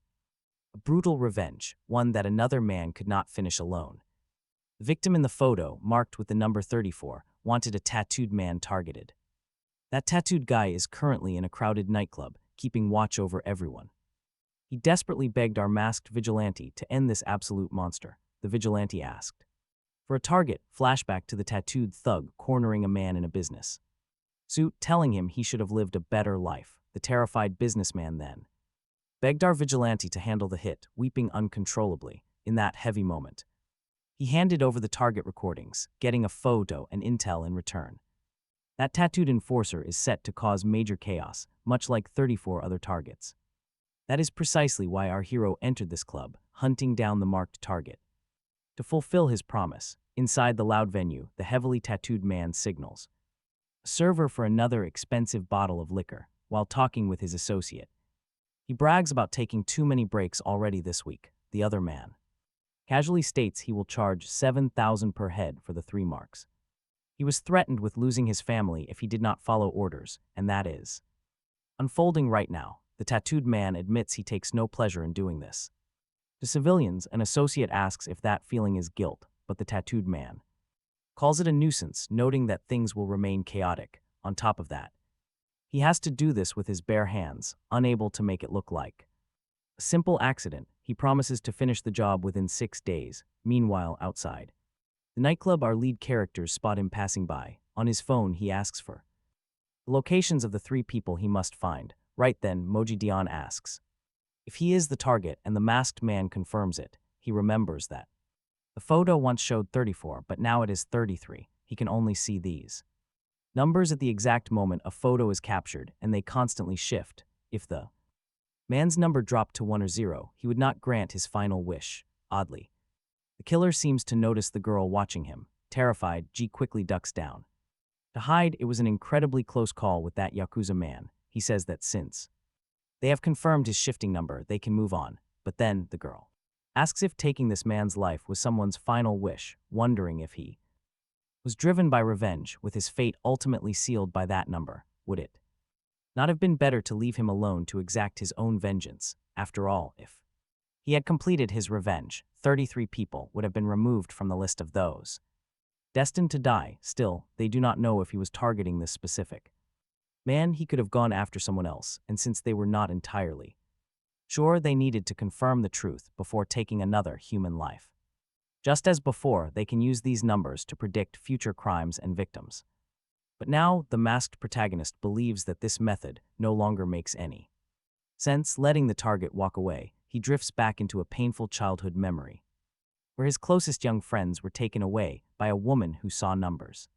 He argued that anyone who plans to take a life is evil, regardless, but the woman insisted it was different, arguing that her targets were already destined to become criminals. Back then, the young boy had asked how she could be so sure. He asked how she could know without seeing the numbers themselves. No matter what they did, at the end of the day, those targets were still human. That is all those children understood. Still, he kept demanding to know how she could be so confident when ending lives. Now, he asks Ji if she can spot the difference between those who deserve to perish and those who must be saved. He is wondering if she truly knows how to judge which lives are precious and which are entirely worthless, who deserves to be spared and who is good or bad, solely by looking at their numbers. Declaring this impossible to define, he tells the girl she knows absolutely nothing, yet quite innocently, she asks if it is really that difficult. To her, it seems obvious that a cold-blooded assassin will never bring anything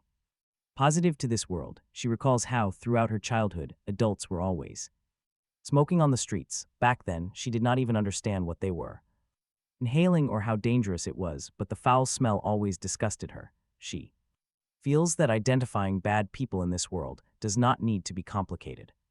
But the math-loving serial killer believes she still completely misses the point. He decides to keep his composure since she is just an uninformed child. He doesn't need to waste much effort trying to convince her of his motives.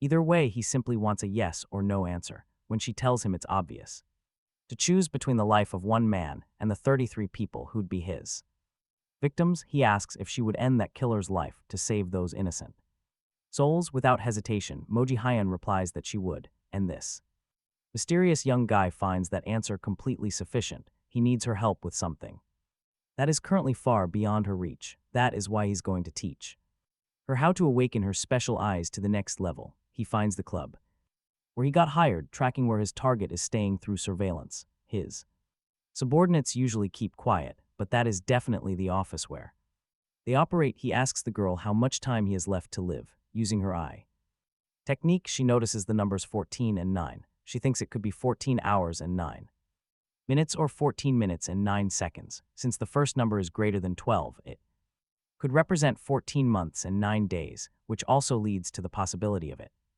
being 14 years and 9 months or 14 days and 9 hours. Our protagonist thinks it's 14 years and 9 months, especially since he takes on a job every 2 weeks, even if he asks his subordinate to assist. Finishing off 33 people in 14 days is more than enough time. While he monitors the target and waits for a chance to strike, he needs her to watch those subordinates, secretly taking photos and videos of their faces. Additionally, he wants her to carefully observe the floating numbers above each henchman's head. The girl is pretty shocked by this dangerous request to spy on a bunch of dangerous grown men. He had indeed warned her that it was completely beyond her limits, which is why he's going to teach her how to use her gift properly. Once she learns, she'll understand how to use these numbers. Flawlessly, since they still have time, he suddenly pulls out two firearms. One of them has an empty chamber while the other is fully loaded. He tells her to choose between them by pressing one against her head and pulling the trigger, then asks if she wants the right or left weapon. Moji asks if he's joking, completely terrified by this insane game. She can't believe he's actually doing this, but he simply says that if she chooses the unloaded gun, nothing bad happens. However, if she picks the loaded one, her lifespan will instantly reach 0. He's doing this to force the numbers to appear, letting her see exactly how much life she has left. That way she'll know which weapon is loaded and which isn't. She just needs to do what she always does with people: look at the remaining lifespan. If she understands the logic, it's quite simple. She just needs to focus, searching her mind until she finally remembers that she saw her own remaining lifespan numbers on the day she almost passed away. He now commands her to focus on the numbers above her head, telling her to slowly close her eyes and focus on the numbers floating above her. She spots the numbers 9 and 4, but panic takes over and they vanish. She says they appeared as if floating inside some glass container. Ignoring her strange talk, he asks her again to choose the right or left weapon. She desperately chooses the left one, and he points it directly at her head, seeing her numbers count down in seconds.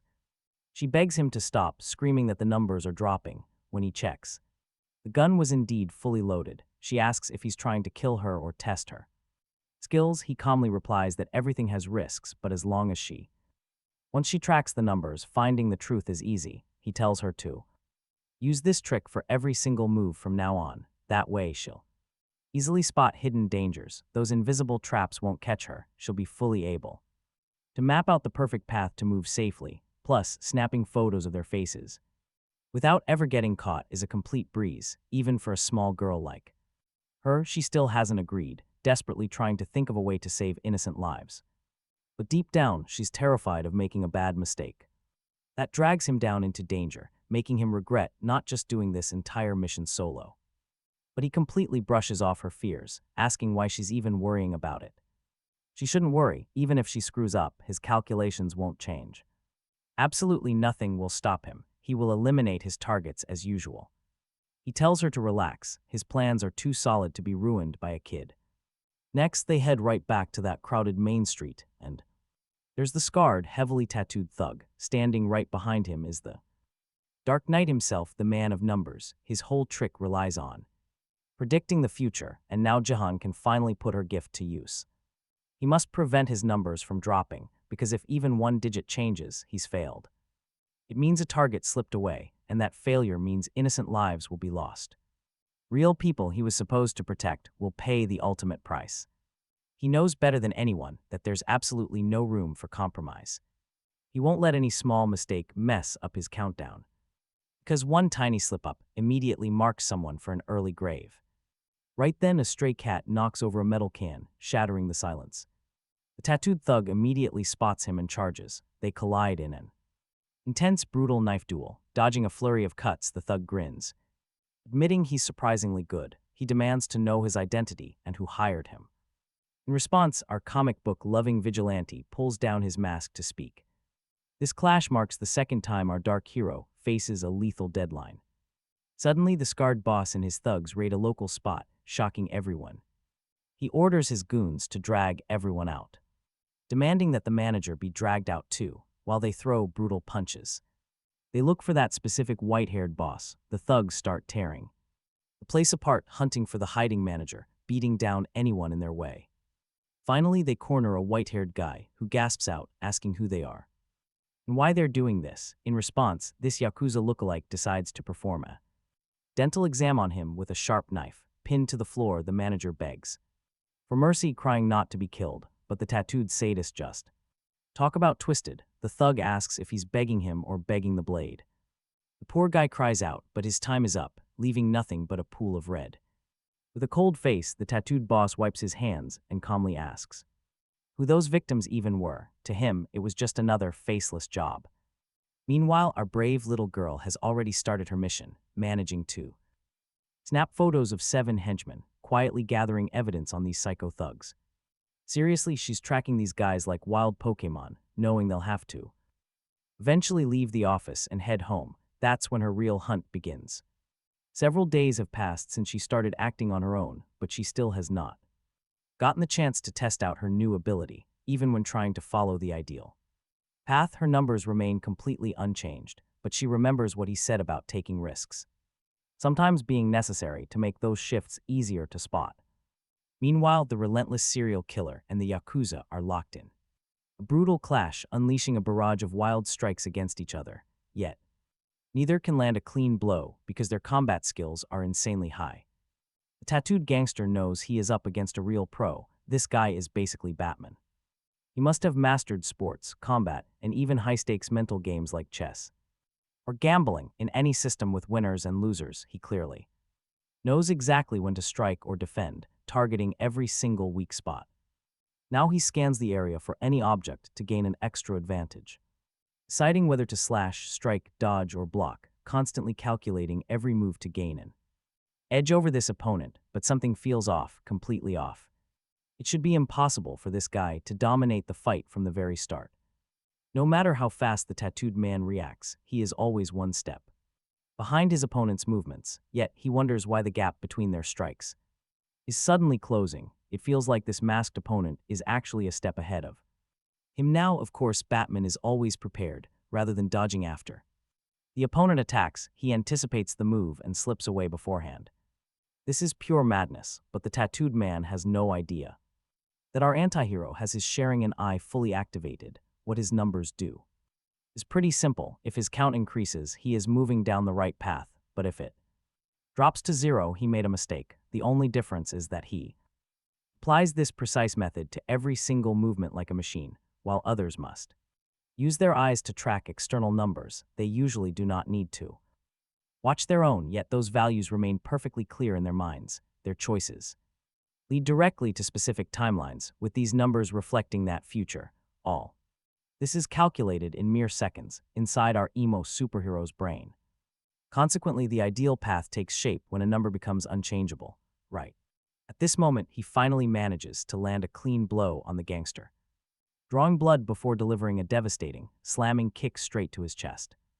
This goes completely beyond the comprehension of any ordinary person, but his calculated system proves its real-world worth the absolute second he slams the gangster to the dirt. He knows this man is Choi Chang-hyuk, number 33. By putting an end to this guy, he can save the lives of 33 innocent people. That is when this genius Albert Einstein finally understands that he is facing the number criminal. He begins to laugh as everything starts to make total sense, realizing this guy literally predicted the future. He then mutters that he is just like that albino monster. This immediately gives our protagonist terrifying flashbacks from his painful past. He gets a completely blank look on his face as his old trauma triggers. Meanwhile, the girl starts running from the gangsters' tattooed thugs, only to get cornered by them.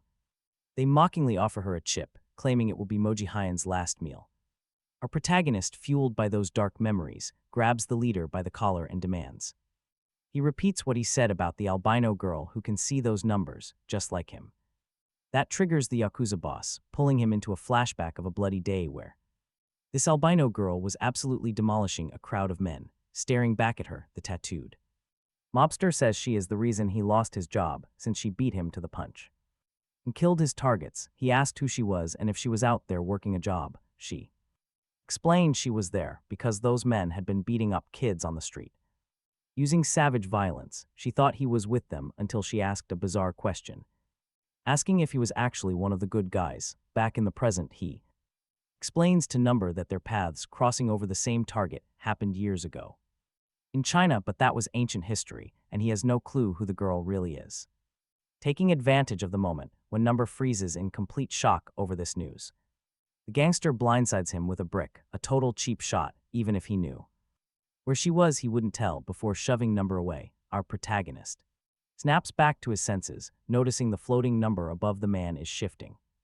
He realizes he strained his eyes, using his unique sight too many times in a row, watching the boss plan his escape, while processing that this albino woman was the one who left him traumatized back in China. He knows that since the man escaped, he will head straight to either his home or office. Meanwhile, fleeing in a getaway car, The boss wraps up his wounds. His henchmen anxiously ask if he is all right. And who dared to touch him? The moment he reveals it was the number killer. Panic fills the car. Right then, he calls Jun Bei, the suited man from earlier, telling him over the phone that they just caught a rat sneaking around and spying on their operations. At first, he was totally confused by her, thinking she was just an ordinary girl. Then, everything suddenly clicked. She is the daughter of that psychopath Moon Cha, who vanished alongside Number. This connection makes perfect sense to the boss, who lets out a dark laugh and finds the situation incredibly amusing. He tells Jun Bei that Number is pursuing him right now, ordering his men to get in position and prepare for a fight. Meanwhile, Number is hot on his trail, refusing to let his target escape. After years of dead ends trying to find that albino woman, the tattooed boss orders them to give this killer a very warm, bloody welcome. After a long drive, Number slips into their compound without making a single sound. As soon as he enters the room, he notices the girl held by Jun Bei and the boss sitting comfortably in his chair. Seeing his uninvited guest, the boss offers a cold welcome to Number, mocking that the girl must be deeply special to him, since she is the only survivor he ever spared. He proposes a duel with a simple stake: the winner gets the girl, but if he dares to walk away or decline the match, she dies right then and there. Shocking everyone, Number flatly refuses the deal, telling the boss to do whatever he wants with her, since he couldn't care less about her fate. The poor girl is utterly devastated hearing this, and the mobsters are left completely bewildered. Before they can react, several armed henchmen surround him. The Yakuza boss warns him that letting fear take over is a death sentence, and that his only chance of surviving this trap is to start fighting.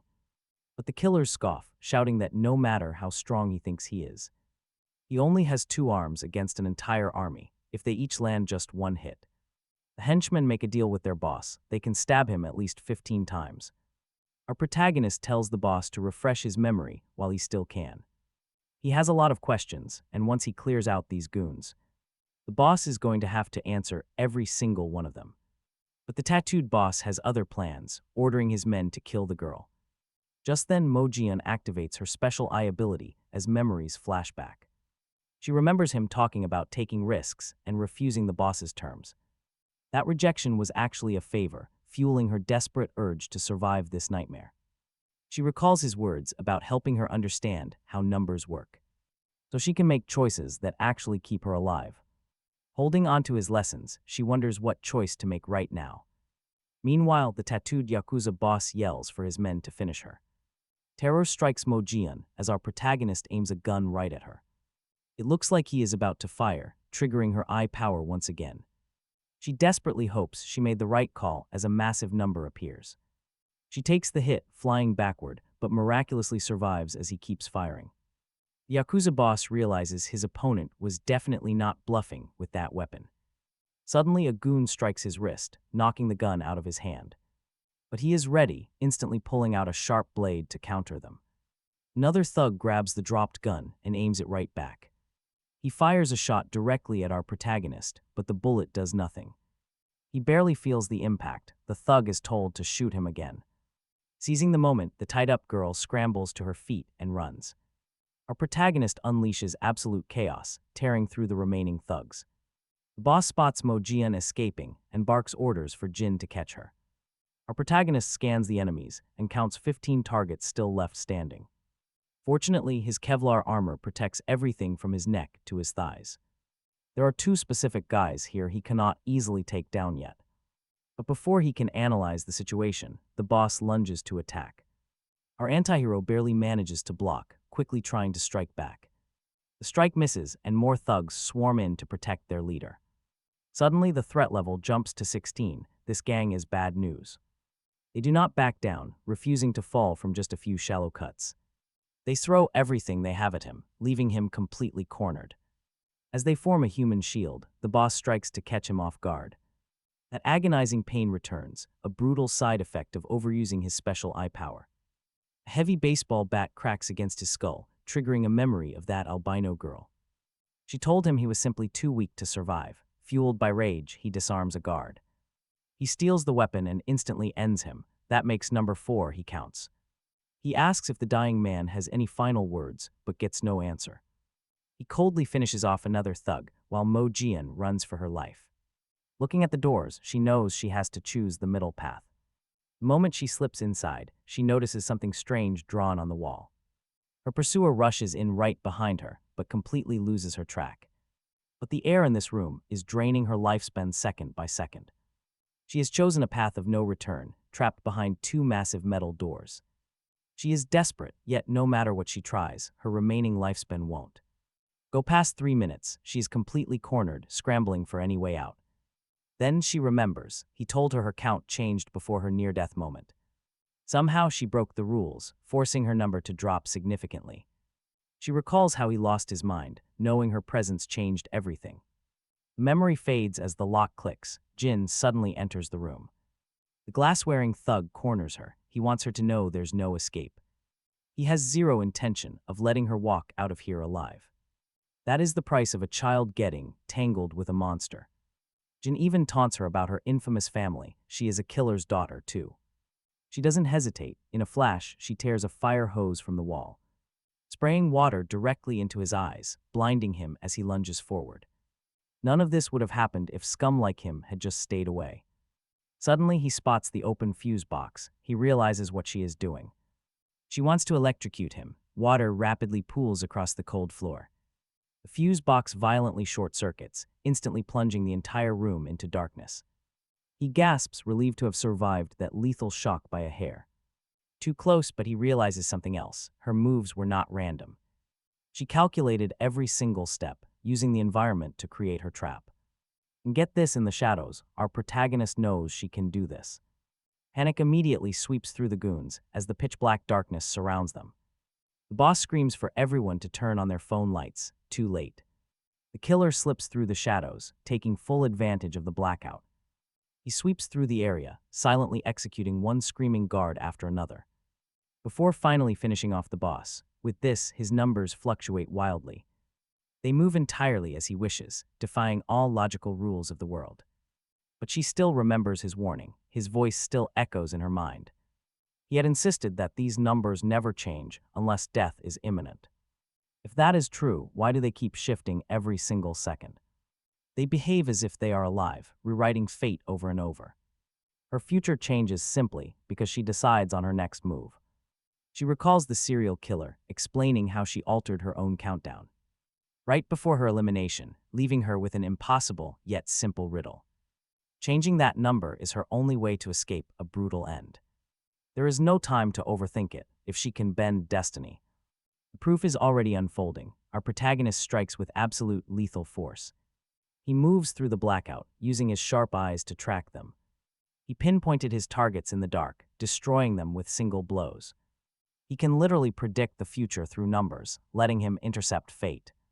Once again, his enemies drop in the shadows, unable to fight back. His split-second decisions allow the numbers to bend completely to his will. All she could do was stall for time, prolonging her own lifespan. She must survive long enough to build the future she desperately needs. Meanwhile, the numbers continue to rip violently through her remaining enemies. He tears through the boss's henchmen, dropping them one by one with his special vision that lets him fight perfectly in the dark, the moment the crime. Boss hears his men getting slaughtered. He realizes he is next. Then the protagonist strikes, telling him they should start over from the very beginning. He turns on a tape recorder and states the boss's name, Cho Chong-huk. The victim count is 33. Gripping the man by his bleeding neck, he explains that ending his life will actually fulfill someone else's wish, but still, he is willing to grant the dying boss one final wish, as long as it is within his power to actually make it happen. He warns him this is his final chance to reveal everything he knows about the mysterious albino girl who also sees numbers. While she secretly listens, the desperate boss demands to know what happens if his only wish is to stay alive. He replies that it is impossible. If he lives, 33 more people will die. That is why his life must end, so normal civilians can keep living their lives in peace. The boss just laughs, treating it like a joke.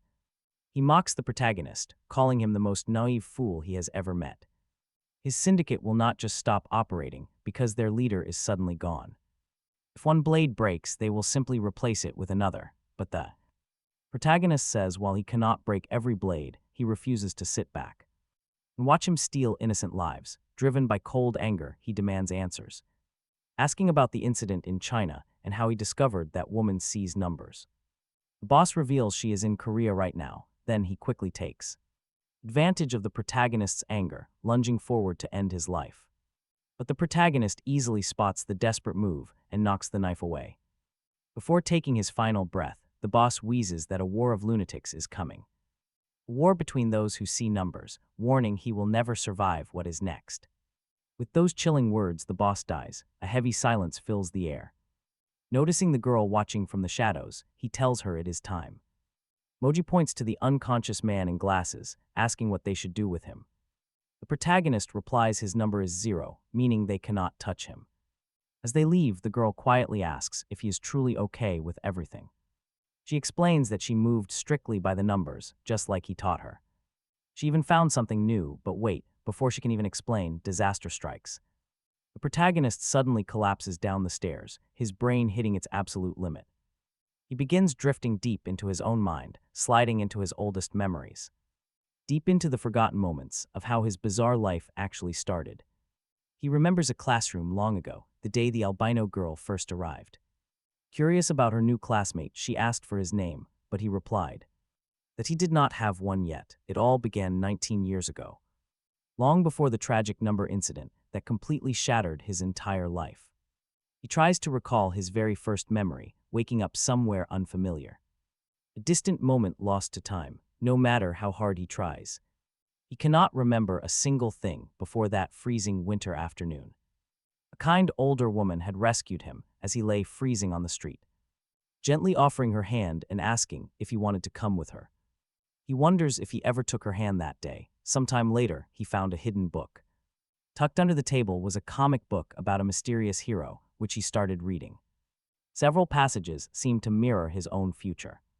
Suddenly, the albino girl appeared and asked if he was enjoying the book. She told him she discovered a secret place filled with all these books.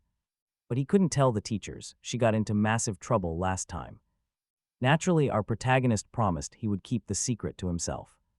She then asked for his age, but he couldn't even remember how old he was.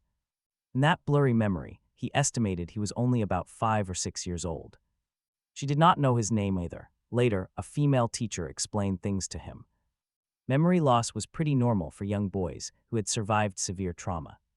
The staff would eventually assign him a name, just like the other kids.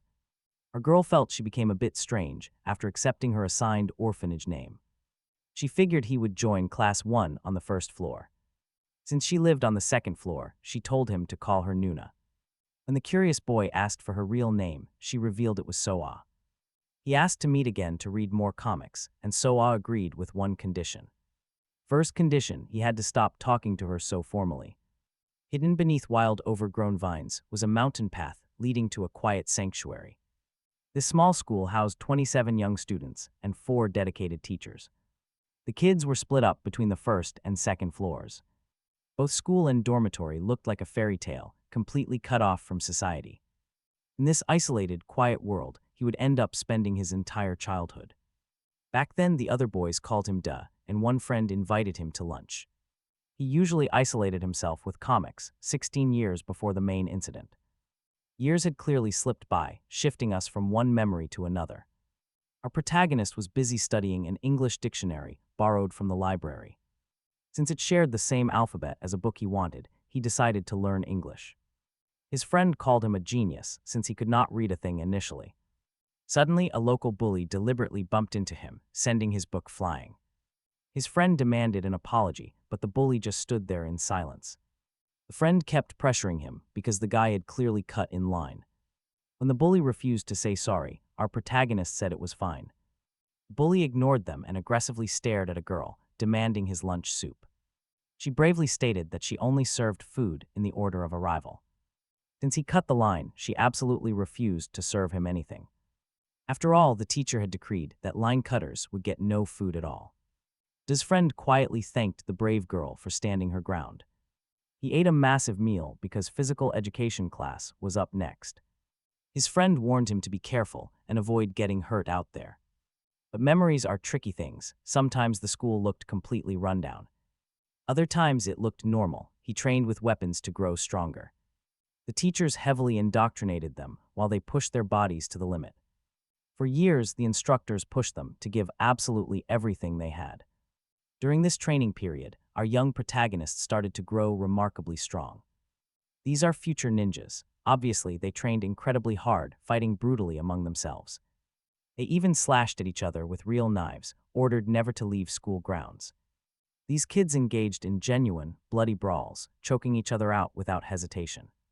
Instructors told them outsiders were completely brainless and immature, totally lost in the dark.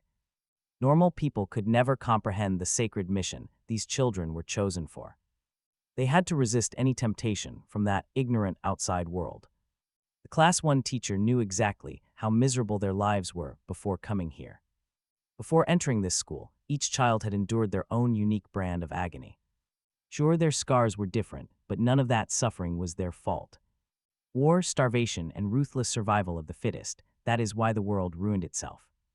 Blinded by sheer greed, regular humanity keeps marching directly toward its own extinction.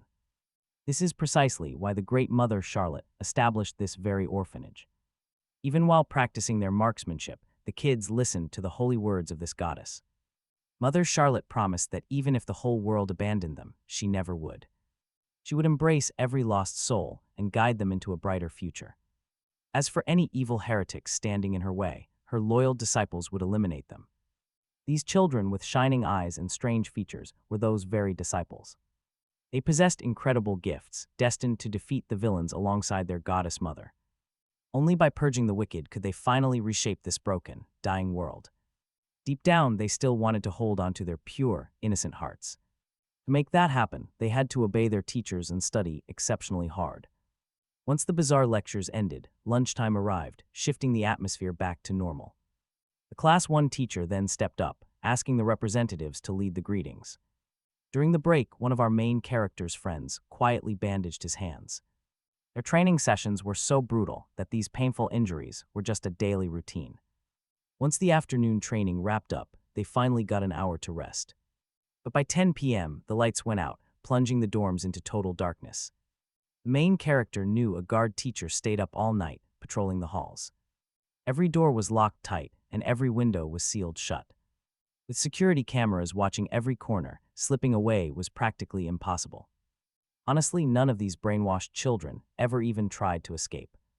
Instead, they huddled together in the dark, whispering about what the teachers taught them. Our main character had his doubts, wondering if any of it was actually true. But the instructors claimed that even if they doubted now, they would eventually see the truth. Still, things felt off, especially compared to the comic books he secretly read. The real world did not match those colorful stories about legendary heroes at all. His friend teased him, saying he was acting weird because of that girl on the second floor. The boy quickly denied it, turning his focus back to his hidden comic books. He loved reading about a masked vigilante fighting against a ruthless crime boss. This classic battle of good versus evil constantly occupied the young boy's mind. He kept comparing these comic book heroes to what the teachers said about their mission. Were they really the ones chosen to vanquish evil and save the entire world? Suddenly, a white-haired girl snatched the comic book right out of his hands. Startled, he asked what Nuna was doing, but then the headmistress suddenly walked in. She claimed she forgot her suitcase, and that is when he realized his friend was right. They hid the books, pretending to study. The woman only told them not to skip dinner for studying, though she loved seeing them so dedicated. The girl was annoyed. He almost got caught, totally lost in reading. Another year flew by. He was 15, all before the big incident. Once again, she scolded him. He was just being too reckless.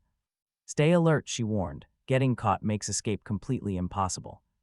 It was already incredibly hard for her to steal things secretly, no mistakes. She risked getting caught constantly, so he asked to go along next time. Nuna did not mind his company. She was just highly curious. Why this sudden change of heart? The boy had his reasons. He wanted to see the library, those massive, mysterious piles of books. Hearing teachers talk was simply not enough. He needed some real answers. He wanted to see the outside world himself. She listened closely. His desire to explore made her consider going that very day. She calculated the risks. Tonight was the night. Seeing his shock, she teased him immediately. Why back out when you literally begged for this? Nuna explained the conditions were perfect, otherwise they would wait much longer. They would have to wait 9 more days. Hearing that, the boy agreed immediately. He eagerly waited for nightfall, stuffing clothes and a basketball under his covers to fake his own sleeping body. He woke up at 2 morning to start the escape plan. She was headed to the first floor, meaning he had to leave the dormitory door unlocked, but if he did it sloppily, the night watch teacher would catch him. He always wondered how. She slipped in and out unnoticed, with all the doors and windows locked tight. That night, he watched her drift down the stairs from the second floor to the first, warning the boy that the teacher was dangerously close, telling him to wait a second before sneaking past. Yet the albino girl just strolled past the bespectacled teacher completely unfazed. Talk about nerve, she actually drugged her by slipping some chemical into her tea. This let them slip outside safely. No problems at all. Looking back on it, the boy was absolutely stunned by the drugged teacher, while Nuna kept pushing him to move faster. Still, every single window and door was locked, since the staff always secured the hallways and bathroom vents, but they always forgot about one specific door, the storage room entrance. She had quietly swapped its padlock with one she could easily open.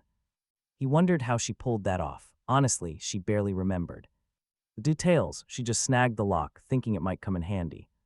She would swipe items from the faculty office when nobody was looking, finding all sorts of useful gear. There was also a strange basement lab. That is where she discovered the chemical she slipped into the tea. She had tested it in tiny doses on the social studies teacher first, who was incredibly careless. The plan had to coordinate with her night duty, coinciding with a full moon, which only lined up on Mondays or Tuesdays. Missed that window, and they would be stuck waiting a very long time. Hearing this wild explanation, the boy grew a bit uneasy, telling Nuna to slow down for a second. He asks if this is really okay, worried their teacher could get seriously hurt. But she shrugs it off, claiming she tested it and the teacher will be perfectly fine. She says the woman won't remember a thing tomorrow, then warns him to watch his step during the jump because the drop is deeper than it looks. Approaching a specific corner, they suddenly freeze. Security cameras are everywhere. The lenses rotate constantly to cover every inch. They have to time their move. For the exact second all the blind spots align, he asks if they should go now, since the lenses are pointing away, but she tells him to wait a bit. She starts breaking down the exact sequence of the camera movements. Honestly, it is a mind-numbingly boring, nerdy explanation that really does not matter. She calculates that the next opening will happen in just a few seconds. Right when the sweeping lenses turn away, she tells him to stay put and wait about 3 minutes for the perfect moment. Daum asks her how many times she had to sneak around to map out this entire security pattern. She claims it was about 600 times, but she did not actually calculate it. She can just somehow see the paths. She has explored the school since childhood, half believing all these high-tech systems were put here just to stop her. Yet nothing can ever hope to block her wild spirit because she always finds a way. She always found a clever backdoor, at least until the night guards ruined her regular plans. Those guards ruined her nightly fun, and right now, she notices his sudden panic. He is still stressing over their drugged teacher, but her warm smile actually terrifies him. That twisted affection actually scares him. It turns out everyone in this orphanage shares a bond. They were all blessed by the same mysterious, all-powerful mother goddess. Outside of sparring, nobody can physically harm any other child here. That is why they must never escape, and why they should always obey their teachers. Suddenly, she pulls Daum into a tight hug and agrees with his warning. She admits that playing with this drug is indeed incredibly risky and highly dangerous for them. But if it is so hazardous, why do the teachers even keep it around? Why leave it right inside a forbidden room where children are strictly banned from entering? She asks if this creeping strangeness also made him want to escape with her. That shared doubt is exactly what is driving them to see the outside world. She wonders aloud if hurting others is always wrong, even when they are fighting bad guys. Daum thinks it is different. Heroes protect people. The villains started the fight first, but she has another dark perspective. The teachers locked them up first, so she is just doing what she must to survive. If their keepers are evil, then playing dirty to escape is indeed completely justified. She stands up. Only 20 seconds remain to cross the open yard. Gesturing toward a distant tree, she tells him he has exactly 10 seconds to reach it. She asks if Daum knows about the secret honor class for talented students. Next year, she graduates and enters that elite room. If he can prove he has that same rare spark, he might also follow her inside. Once they are both inside, she promises to reveal everything to him. She will lay out her entire master plan and her true intentions without holding back. No secrets left. Right then, a strange sensation washes over him. His numerical eye ability is finally starting to manifest for the first time. It started that day. He could not fully remember. Maybe it was a bit later. He even suspected it was well after everything went wrong, but could not be specific. Still, he knew he could not interfere much. It seems obvious now, looking back. But back then, he just thought his eyes were playing tricks. As for those numbers and their meanings, he began noticing them clearly 1 year after the initial manifestation, 14 years before this current numerical incident. Suddenly, the facility supervisor appeared, noting it had already been 6 months since they joined Class 2. Because of this, the boy was scheduled for his first major counseling session in ages with the chief science teacher. As she called out the students' names, they walked to the examination room. The very first was his close friend, Han Gal, admitted 7 years ago. His rank was extremely high because he excelled at training, shooting, and academics. The teacher praised Han Gal as the most driven student among his peers. Han Gal admitted he pushed himself so hard simply because he wanted to be special. He always wanted to enter the honor class and graduate at the top, allowing him to serve directly by the side of the mother goddess. Now he realized that without his teachers and peers supporting him along, he never would have known his own worth. He would have been ignored and mistreated by his father, slowly withering away without a purpose. Meanwhile, another girl was called unmotivated. It was her 5th year there. Even though she ranked at the top of her class in most aspects, the teacher questioned her hesitation during combat practice, asking if she feared harming others or executing justice for the goddess, but she quietly replied that was not the case. She simply wanted to study hard and be useful. Knowing she was physically weak, next was Kang Chang, a student who was currently in his 6th year at the academy. He struggled academically, but excelled in physical training. The teacher asked if he had health issues, like burning eyes or constant headaches, all while the instructor checked his eyes for premonition symptoms, searching for any hidden signs. Right then, our main character stepped up, admitting he felt those exact things. Also in his 6th year, he explained these sensations started about a year ago.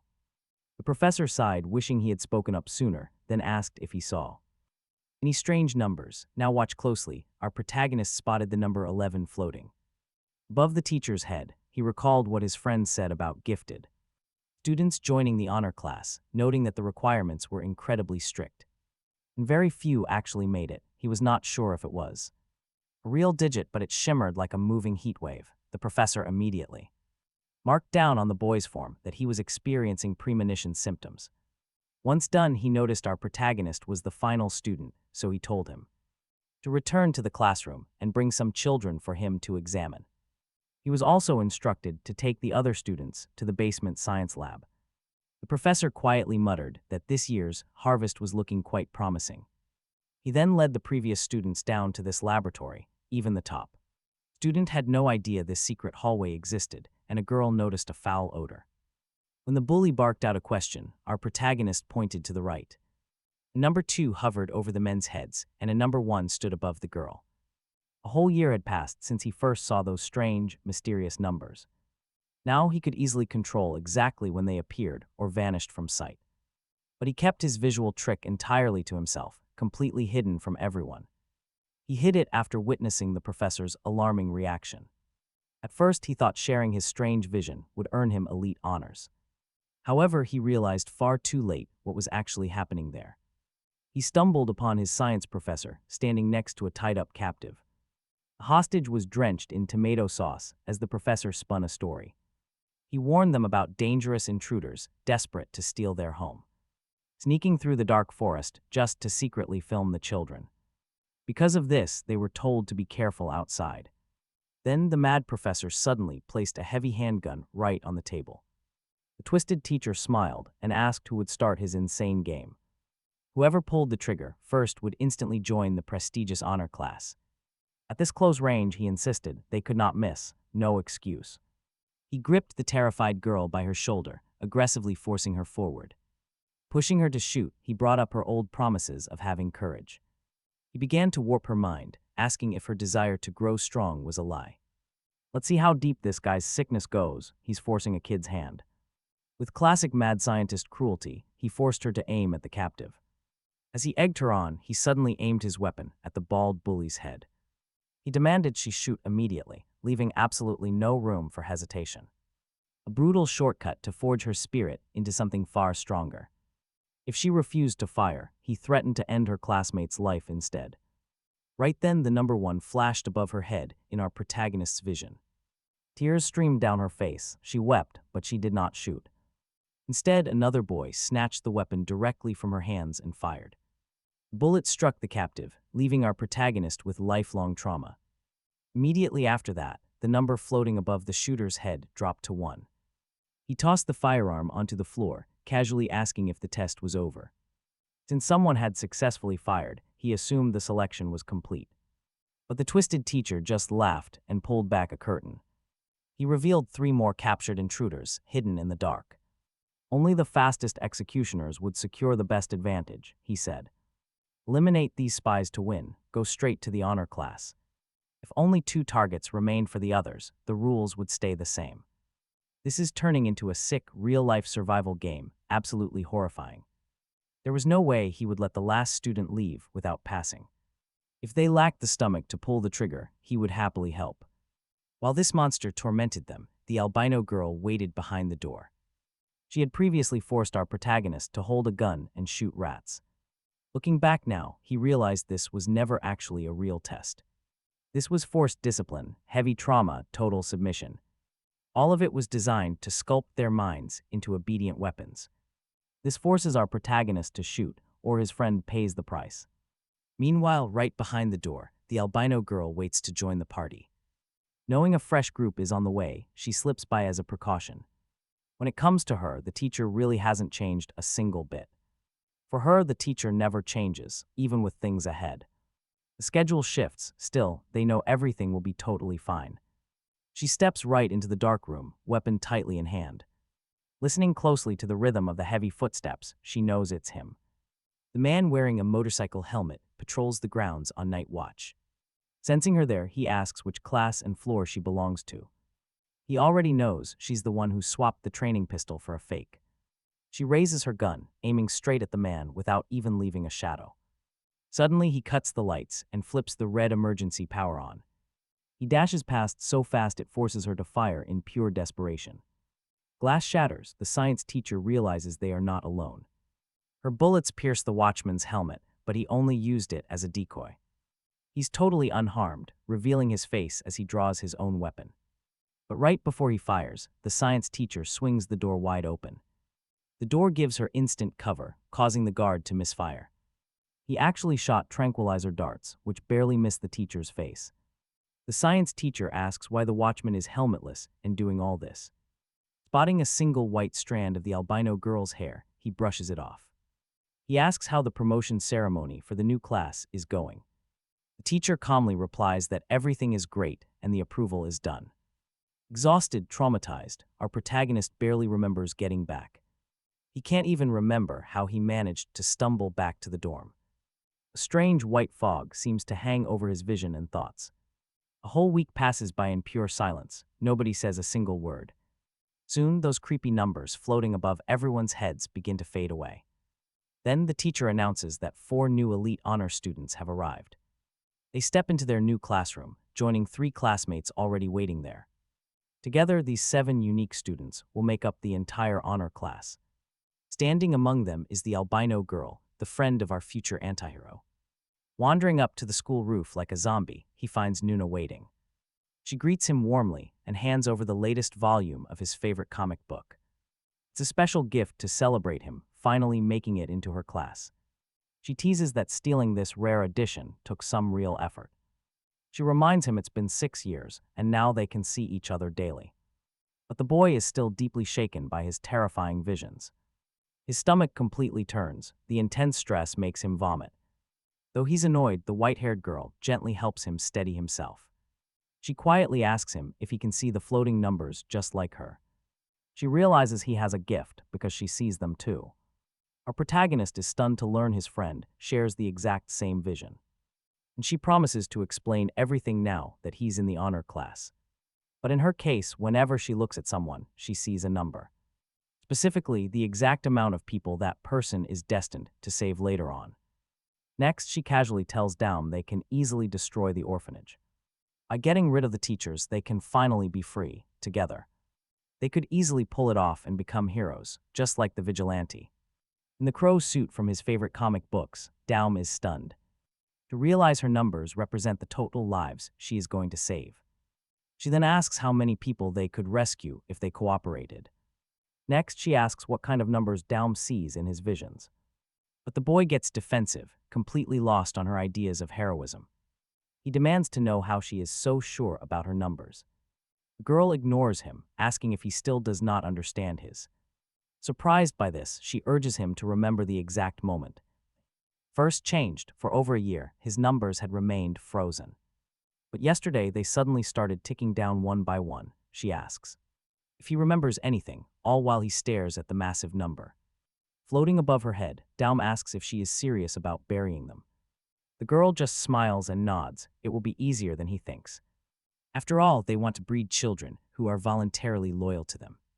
They do not rely on physical force or direct violence to control them. Instead, they act like a loving family, creating strong emotional bonds. Once the kids depend on that warmth, they force them into crime.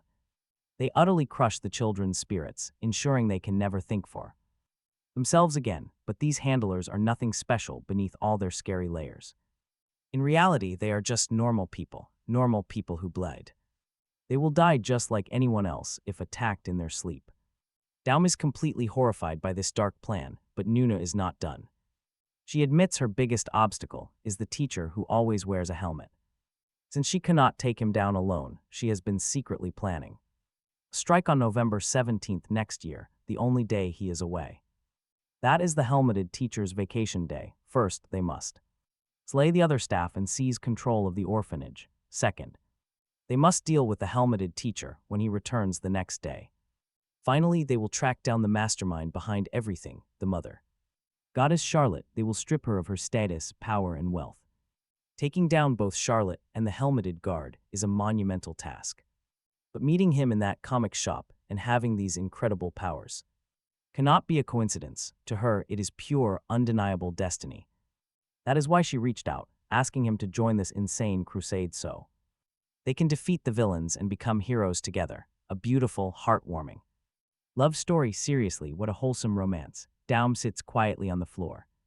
He finally asks if this was why she pushed him into the honor class. During that ceremony, she wanted him to witness the cruelty of the teachers. Firsthand, she wanted him to cross the line and take a life.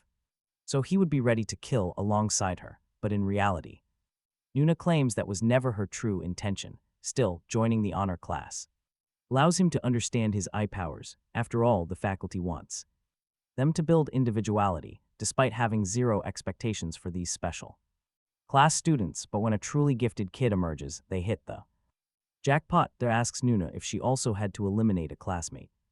During her own ceremony, he cannot stop visualizing the deadly tactics he was taught to wound and kill. To him, it was merely trivia to maintain a high rank and avoid getting punished by the strict staff. He assumed these violent methods were just academic facts, never actually intending to use them. He figured the other students felt the exact same way, merely playing the part of tough rebels without any real murderous intent. But Nuna warns him that if they keep acting so detached, they will eventually turn into the same cruel monsters as their teachers. He tells her he is going to run away very soon, promising not to disrupt her agenda as he escapes with his close friends. He hands back her comic book, returning the story while quietly stating that he could never become a dark vigilante like the main character.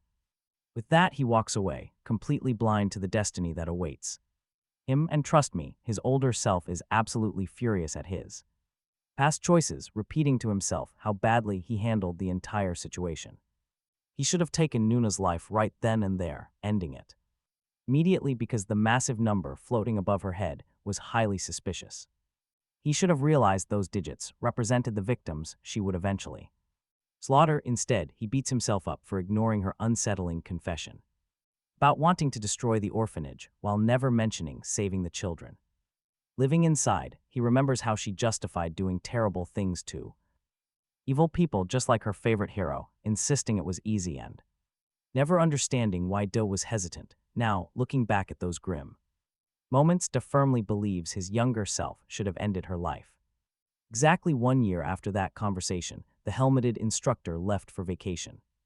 The dreaded November 17th arrives, and Nuna silently reaches for her weapon, getting ready to execute her plot. This all unfolded 12 years before the terrifying number crisis ever began. Jump to January 16th in the past, where Dub begins using the stealth tactics he learned from Nuna.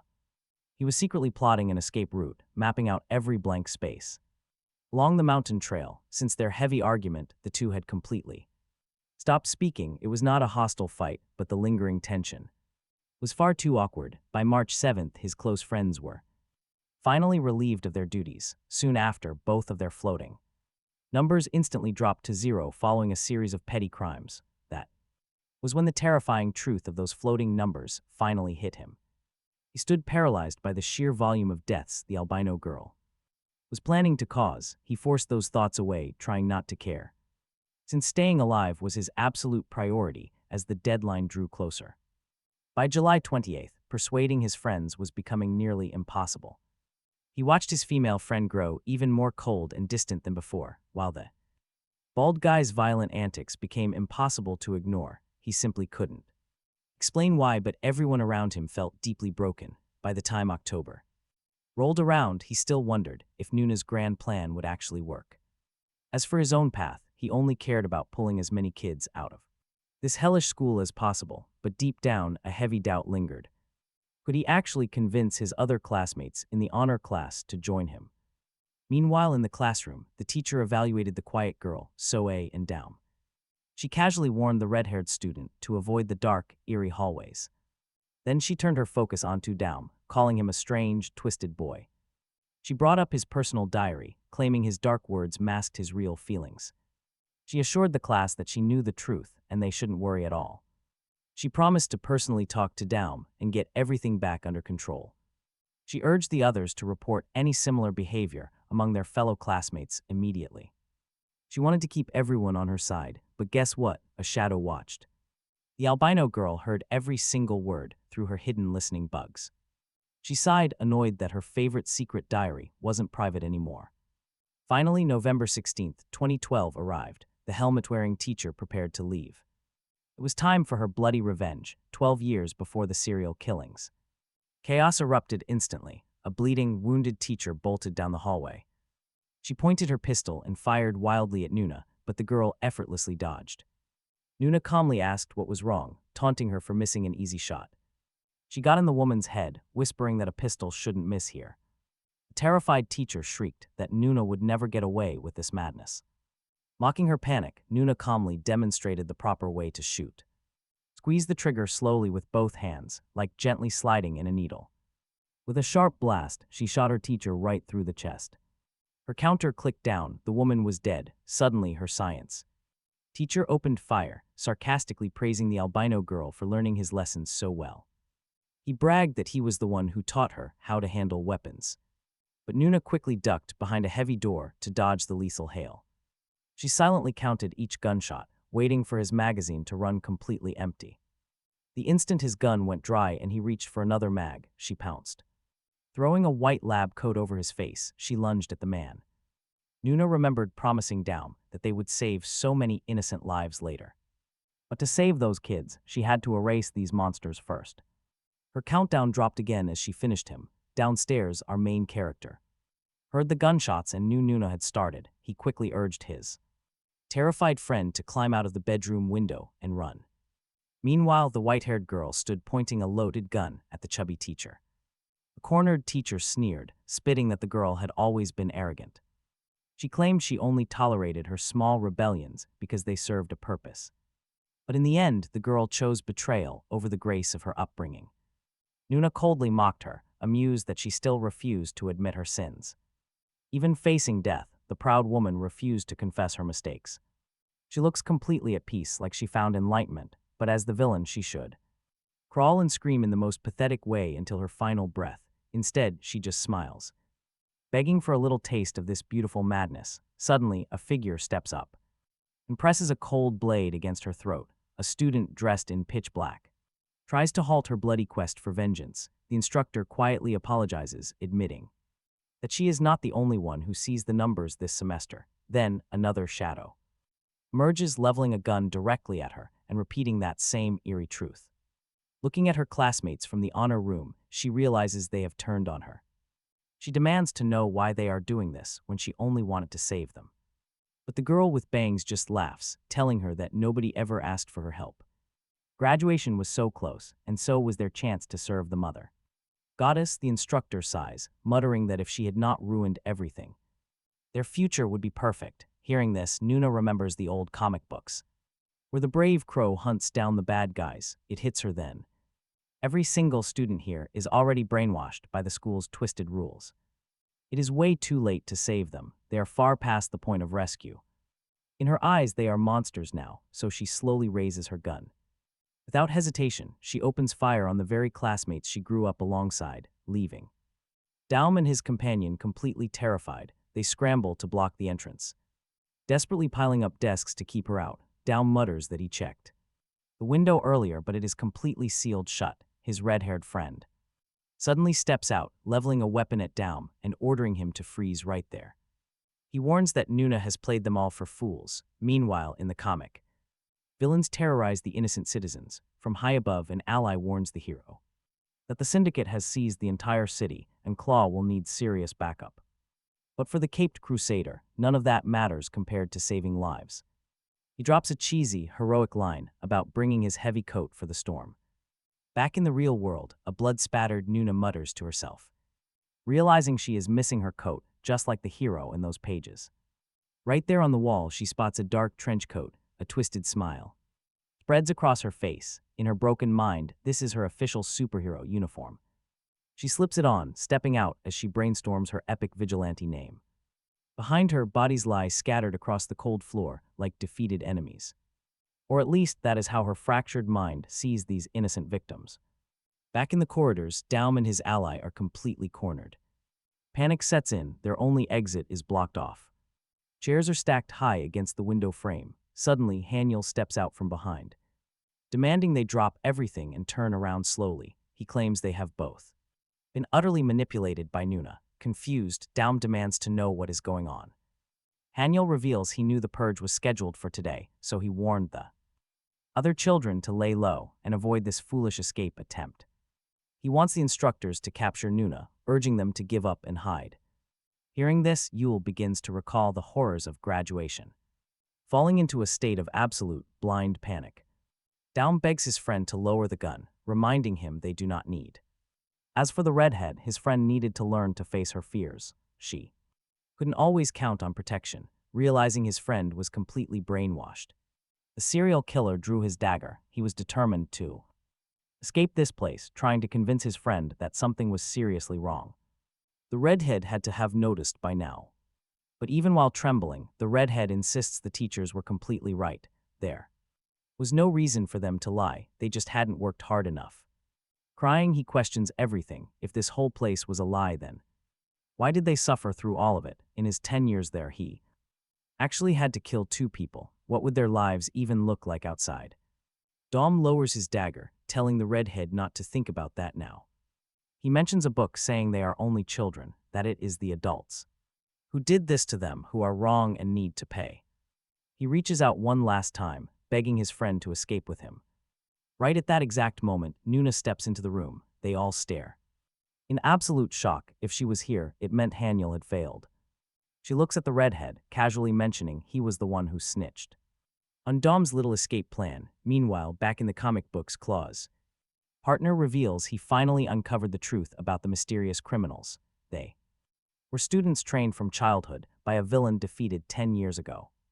Kept completely isolated, these kids never learned the difference between right and wrong, turning into weapons, seeking revenge for their fallen master. Nearly killed by one of them, the partner admits his deep regret.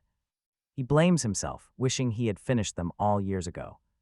Back in reality, Nuna casually tells Dom to stand back for safety. She claims she's going to save him, but the boy is left completely frozen.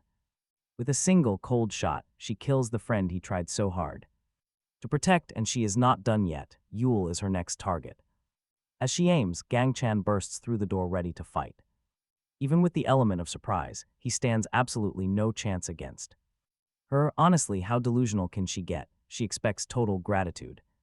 But in reality, Dom is horrified. There is no thankfulness in his eyes for what she just did. Meanwhile, in another locked room, other students desperately try to break out through the locked windows, smashing the padlocks, keeping them trapped inside. Suddenly, Nuna appears there too, ready to execute them all, but before she can pull the trigger, Dom tackles her. Her shot goes wild, shattering the window directly above them.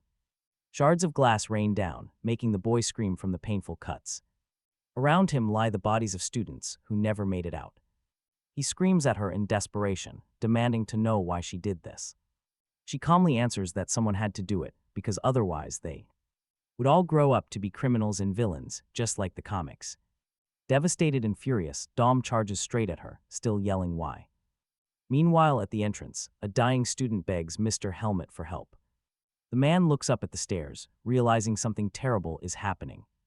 Chaos continues upstairs. Nuna and Dom face off on the second floor. Click, her gun is empty. She tosses it aside and grabs a knife. She deflects Dom's strike just in time. Now they are completely locked in combat. He demands to know, how could she possibly predict the future of those kids? After all, she cannot see those floating, mysterious numbers above their heads. But she read his diary. She knew he could see their future victims. Now she mocks his carelessness. That loose diary let Haniel betray him. That boy trusted the teachers blindly, but Dom knew the truth. In reality, Haniel trembled during their talk. He was deeply conflicted. Without Nuna's dark influence, the redhead might have joined their side. Disarming him quickly, Nuna questions his absolute trust in these orphans. She asks how he can be so sure. Brutal environments breed brutal people. Did he honestly expect these kids to adapt to a normal society? They would be thrown into a world completely different from the orphanage. For Nuna, failure is guaranteed. They will remain on the fringes. Stuck in the shadows, they would survive by living among violent criminals. In the underworld, they will exploit the deadly skills they learned here. A never-ending cycle of bloodshed will inevitably crush the innocent. Dom is stunned. Is this absurd theory her justification for slaughter? To her, there is nothing absurd about it. This is cold, hard reality. Unarmed, Dom charges. He tackles the albino girl, slamming her down. Pinning Nuna, he bellows that they are not criminals. She cannot judge them. How could she predict what they would become before they even grew up? Haniel and Yule had 0 above their heads. They would never kill. Nuna laughs. They will never kill because she killed them first. Pure execution. She cut their lives short before they could commit crimes. That 0 was not their choice. It was the result of her blade. By eliminating them, she successfully prevented their dark future. Smiling widely, Nuna states that nobody can predict human change. There is absolutely no guarantee they would have ever turned out good. Desperate, Dom grabs a gun. He points it at her chest. Deep down, Nuna secretly wished they had been partners in this. They both saw the numbers. They read the same comics, sharing a bond. She wanted them together, but he rejected the plan to kill teachers. He hesitated, even knowing she would murder 137 people. He is a pathetic coward, unable to make a single hard decision. She even dropped her gun to give him a free shot. Nothing. Nuna jabs a syringe into his neck, whispering that he is too weak. He cannot be a hero. She stands tall as Dom collapses. Holding the gun, she notes she did not expect Mr. Helmet back so soon. Did he at least manage to celebrate his daughter's birthday, she asks. The man is actually Honial Mo, the father of young Jiun Mo. He looks grim. Did she do this? She only offers a smile. Suddenly, muzzle flashes light up the dark. They open fire at once. Silence follows. Much later, Dom slowly wakes up to complete loneliness. He stood in the ruined room, his broken dagger in hand. The sole survivor, the young boy, walks quietly through the dim orphanage corridors until his weak legs give out and he collapses. Straight onto the floor. Suddenly, he looks up to see Haniel standing there, asking if he is all right. Completely unhurt, he says he is fine and invites his friend to lunch. Life at the Orphanage felt completely normal. The red-haired boy asks about the book his companion is currently reading. Daeum explains he only picked it up because the cover looked pretty interesting. It is a strange story about a runaway train with broken brakes, hurtling forward. The train is heading toward 5 people tied to the tracks, but pulling a lever can change its course. The catch is, doing so redirects the vehicle toward a single person tied to those other tracks. Daeum asks what choice his friend would make. In this scenario, Haniel admits he would be paralyzed with doubt and asks what Daeum would do instead. To Daeum, losing only one person is far better than losing 5 lives. After a heavy silence, the red-haired boy questions if that was truly his choice, demanding to know why he did not just eliminate Nuna to save everyone else. Haniel's peaceful image turns bloody as he points out that Daeum was the only one who truly understood those numbers. The stakes were not just the lives of 5 innocent people, but 137. Still, he did nothing. Daeum desperately shouts back, pleading that his red-haired companion does not understand. He had no idea Nuna would actually kill everyone in the orphanage. Haniel asks if he would have just let her run wild as long as his own friends were spared, calling him selfish. Suddenly, Nuna appears behind him, whispering that he should have acted right away, just like on their graduation day. He should have made up his mind. The boy runs, hearing that a quick decision would have saved them. He would have realized that a sacrifice was unavoidable, one way or another. If he had not fled from reality, he would know that the smartest move was simply to eliminate their science teacher while his guard was down. Later, sitting alone at a table, Daeum wonders how she could make such decisions without a shred of hesitation. Since he could never trust his own judgment, did those helpless people on the tracks even deserve to live? Could they truly make the world better? He simply did not feel worthy of making that kind of heavy decision. None of it made sense. Then he recalls the science teacher's speech about them being the chosen ones destined to fight evil under their godmother's guidance, and Nuna's dark reminder about their sins. They had all become criminals. Weeping, he finally realizes that none of them had ever questioned these twisted beliefs. In the end, they were exactly the same. Viewing themselves as righteous saints while everyone else was evil, they sacrificed innocent lives based entirely on their own sick ideas of justice, while maybe none of them were truly evil. Daeum admits he finally understands. He should have taken out Nuna before she slaughtered his dear friends. Only then could he reach the real numbers floating above their heads. Would they have actually changed for the better, or would it show they were destined to become murderers? Nuna challenges him on what he would do if their numbers proved they would never become good people. Would he have the guts to put them down? No, he is far too weak. Yet the boy decides he will no longer hesitate. There will be absolutely no exceptions from now on, and he will abandon his naive ideas about the world. Unlike his former peers, he will remain completely impartial. Every single life will carry the exact same weight, not out of heroism, but as a calculated execution driven by logic. With his choice made, he approached Nuna, fully prepared to cut her throat with a dagger. Dame wanted to prove those numbers do not drop. They followed rules, strict guidelines. If Nuna was still alive out there was one burning question he needed to ask before taking her life. He needed to know exactly how many souls he would save throughout his existence. He had to find that answer to finally understand the voices. Suddenly, he woke up in a car, with Jiun resting beside him, quietly munching on snacks. She gasped in shock as he abruptly sat upright, drenched in cold sweat. He demanded to know their location. Annoyed, Dame snapped at her, asking who allowed her to eat his hidden stash. But before he could even ask how much she ate, an agonizing pain split his skull, forcing him to collapse right back onto the seat. Terrified, Jiun asked if he was all right. He was too weak to speak. The night before, he had finished his dangerous mission. It nearly cost his life. While they were escaping, she mentioned that she kept an eye on her countdown, exactly as he had instructed. Because of that, she noticed something highly unusual. But before she could explain, his legs gave out, and he tumbled down the stairs, crashing directly into her. He was far too heavy for her to hold up, dragging them both down. After desperate cries to wake him up, Dame finally opened his eyes, looking absolutely miserable. Back in the present, Jiun kept explaining the situation, recalling how bloody tears had been actively flowing from his face on those steps. Worse yet, he had remained completely unresponsive during the entire drive away. Once they stopped, he immediately collapsed onto the back bed and slept until now. Dame weakly explained that this severe blackout was the cost of overusing his eye. Whenever he pushed it past the limit, he would lose days of recent memories. Panicked by the sudden lapse in time, he quickly demanded to know the date. She told him that 2 whole days had slipped by while he was completely out. It was December 3rd. Frustrated by this lost time, he drove off without explaining. Sensing Jiun's growing anxiety, he finally muttered that they had a destination. They were headed somewhere isolated where he could safely treat his failing vision. Shedding blood meant his special eye had already suffered damage before their escape. He could not predict the safest escape route from the crime scene this time. There was a high chance he left incriminating evidence behind, no matter how small, which would give the police a direct lead. Honestly, it was an absolute miracle. They had safely hidden so close to the murder site for 2 days undetected. Still, Jiun recalled how carefully she watched the numbers as they fled. But Dame dismissed it, stating that the lifespans she saw would not drop, just because someone got caught by the authorities. Frustrated, the girl wondered why he even trained her if it was completely useless.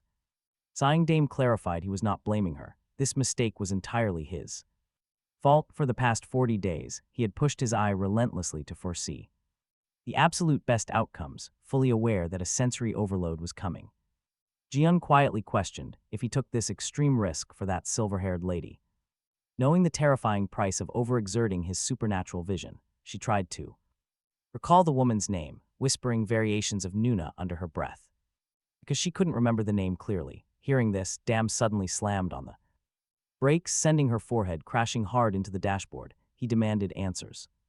How did she find out? Frantic, she insisted she was not trying to pry into his personal life, but when he was unconscious, he just kept whispering that same name over and over, even without trying to pay close attention. He kept mumbling. Feeling exposed, he tells her to drop the subject entirely. As a heavy silence filled the vehicle, Jai quietly asked if he was mad at her, but he claimed he wasn't. She wasn't trying to pick a fight, but she believed it was time he came clean about his past and what made him this way. Meanwhile, a tense interrogation is underway elsewhere. The detective warns the suspect not to lie. Just shortly before this, he had arrived at the local precinct, accompanied by 2 other officers. The uniformed stranger introduced himself to Homicide as Director Han Gang. Beside him stood Samuel Guan, an officer from the Anti-Corruption Unit, along with Lieutenant Jewel, Detective Park from the Homicide Division. Could not fathom why Internal Affairs would even want to help hunt down a ruthless serial killer, but Samuel was handpicked by the director, who claimed the man was highly skilled. Still, Park did not trust him. Something about Samuel's sharp gaze felt off, even if he treated coworkers nicely, and occasionally slacked off. But in the interrogation room, a total transformation. His entire demeanor changed. Even when he smiled, Park could see the deep, cold malice lurking in his eyes. Checking his notebook, the detective notes the suspect's statements were highly detailed, too detailed maybe. They have plenty of information, yet crucial gaps remain. For instance, only 3 people survived that horrifying bloodbath, including Jun. Bongo sitting right here, with over 20 victims total there. There's no way a single killer pulled this off alone, and why leave only those 3 alive? As the suspect claims he has no idea. Glowing red numbers float above his head. Samuel possesses a strange supernatural gift, too. Rephrasing his question, the detective asks how 18 of them became targets of this executioner. Almost all of the targets were former convicts, and they were all violent crimes, often while out on parole. The worse their offenses were, the greater the chance they became targets. Cold and emotionless, Go demands to know exactly what the detective is trying to achieve with this. According or went missing there, the staff would get questioned and even become suspects. Go worked for a security firm that recently purchased 3 venues from a close associate. It all looks like a cover for something far bigger, and the detective wonders if this links back to the number incident. The suspect flatly denies it. Not a chance. He sees absolutely no connection. All charges against his company had been completely dropped. Meanwhile, his number ticks down by 1. He sneers, asking if the detective thinks they are hiding a criminal syndicate and that these are all just groundless claims. Once again, the number drops by 1, and with his eyes flashing red, Samuel demands to know where the suspect's real phone is. Go tries to argue that he already handed it in, but the They demanded the accused's phone, but Go argued he already handed it over, though they weren't convinced. The interrogator knew right away that this was not his real phone. Watching from the other room, Park noted the boss got a call right away. Right after the attack, yet the suspect kept flat out denying everything. He swore he did not have another phone hidden. Samuel watched closely. Samuel asked Mr. Choi if the boss always dialed that exact number. Go snapped back that they had zero proof and he was not a suspect. As a survivor, if they kept pushing these unrelated questions, he would remain silent until they brought some actual, concrete evidence. The officer just smiled, completely unfazed by the threat. They already had more than enough dirt to lock him away forever. Furious, Go slammed his hands down and dared them to try it. But they had to follow protocol if they wanted to hold him. Any charges would have to deal directly with his lawyer. Later, Jusil handed her colleague a coffee with a sigh. These crooked guys had been dodging charges and getting away with it for years. Since they had bought off the local police, sending their team was totally useless. Samuel was used to it, even having special powers changed nothing. It felt like a game of mafia, even if you knew the killer. Proving his point to the world was nearly impossible. Power only worked if you played by the rules of the system. Still, letting a known killer walk free is absolute madness. Once free, Go stood at the docks, calling about securing a crypto wallet. The voice on the line asked why he did not snitch. Why let them escape, but Go had his own plans. He did not want police involved. He knew a gifted woman was working with the boss to plan their perfect revenge. The useless police had been doing a garbage job for 2 months. There was absolutely no way he was going to trust those pigs with justice. Suddenly the line went dead. Something had gone wrong.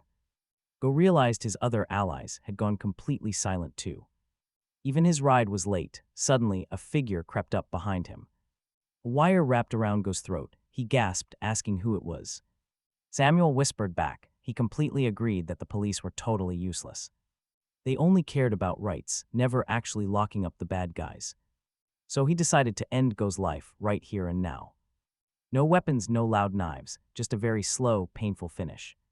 But before he could finish, a massive wave crashed into the shipyard, giving Go just enough room to slash the wire around his throat. He slashed back at Samuel and bolted, tearing through the docks. Samuel picked up the dropped phone, muttering that she would kill him for this. Go kept sprinting, lungs burning, looking desperately for a way out. He felt footsteps. How had the officer caught up so fast? Worse, the hunter was taking his time, slowly closing in on his prey. Suddenly, Jusil lunged from the shadows, tackling the exhausted criminal down. Go gasped. He thought he only had to worry about Samuel. While venting his anger, he still needed to stay alert so they would not escape. Yet he was not worried, knowing she was always around to back him up. To clean up the mess, Go writhed in the girl's grip, shocked by her incredible strength. Strength that seemed effortless. The officer then asks the criminal if he wants to live. Live, he could release him, claiming that everyone deserves a second chance. But the crimes he and his gang committed were heinous, taking contracts to eliminate people, running crypto scams, and far worse, was he truly sorry for it all. Desperate, Go claims he regrets every single thing and will confess his crimes, but now his countdown number drops even lower. Watching this, Samuel signals his partner to finish off the groveling target, even as Go desperately promises to make amends to every single victim he hurt. A bit later, heavy drums are dumped into the ocean, hiding dark secrets. Hiding secrets, the partners casually chat about their favorite lollipop flavors. While staring at the water, Samuel is highly curious about Go's female contact. The answer lies inside the dead man's phone. He admits he expected it to be much harder to hide Jiun from the police, but she played right into their hands. Still, Jusio warns that they are running on borrowed time before they are caught. Since the runaway left clues behind, meaning he was struggling to find a safe way out, now the two plan to intercept Dawn and Jiun before the police. Jusio wonders what his partner plans next. Once they catch the runaways, and Samuel calmly gives his classic, chilling reply. He will pass judgment on them to see what kind of people they truly are and why they teamed up, but what he really wants to find out is the exact standard they use for their punishments. First, he needs to interrogate them, and if their answers fail to convince him, he will decide their fate. Miles away, Dawn admits he never expected anyone to understand how he chooses which targets must be eliminated. He is not playing hero or seeking justice, he simply cannot trust anyone's judgment, even his own. After all, how can anyone truly judge who is good or bad, or who deserves to be spared to save the world? To him, all lives are equal, and the possibilities are endless.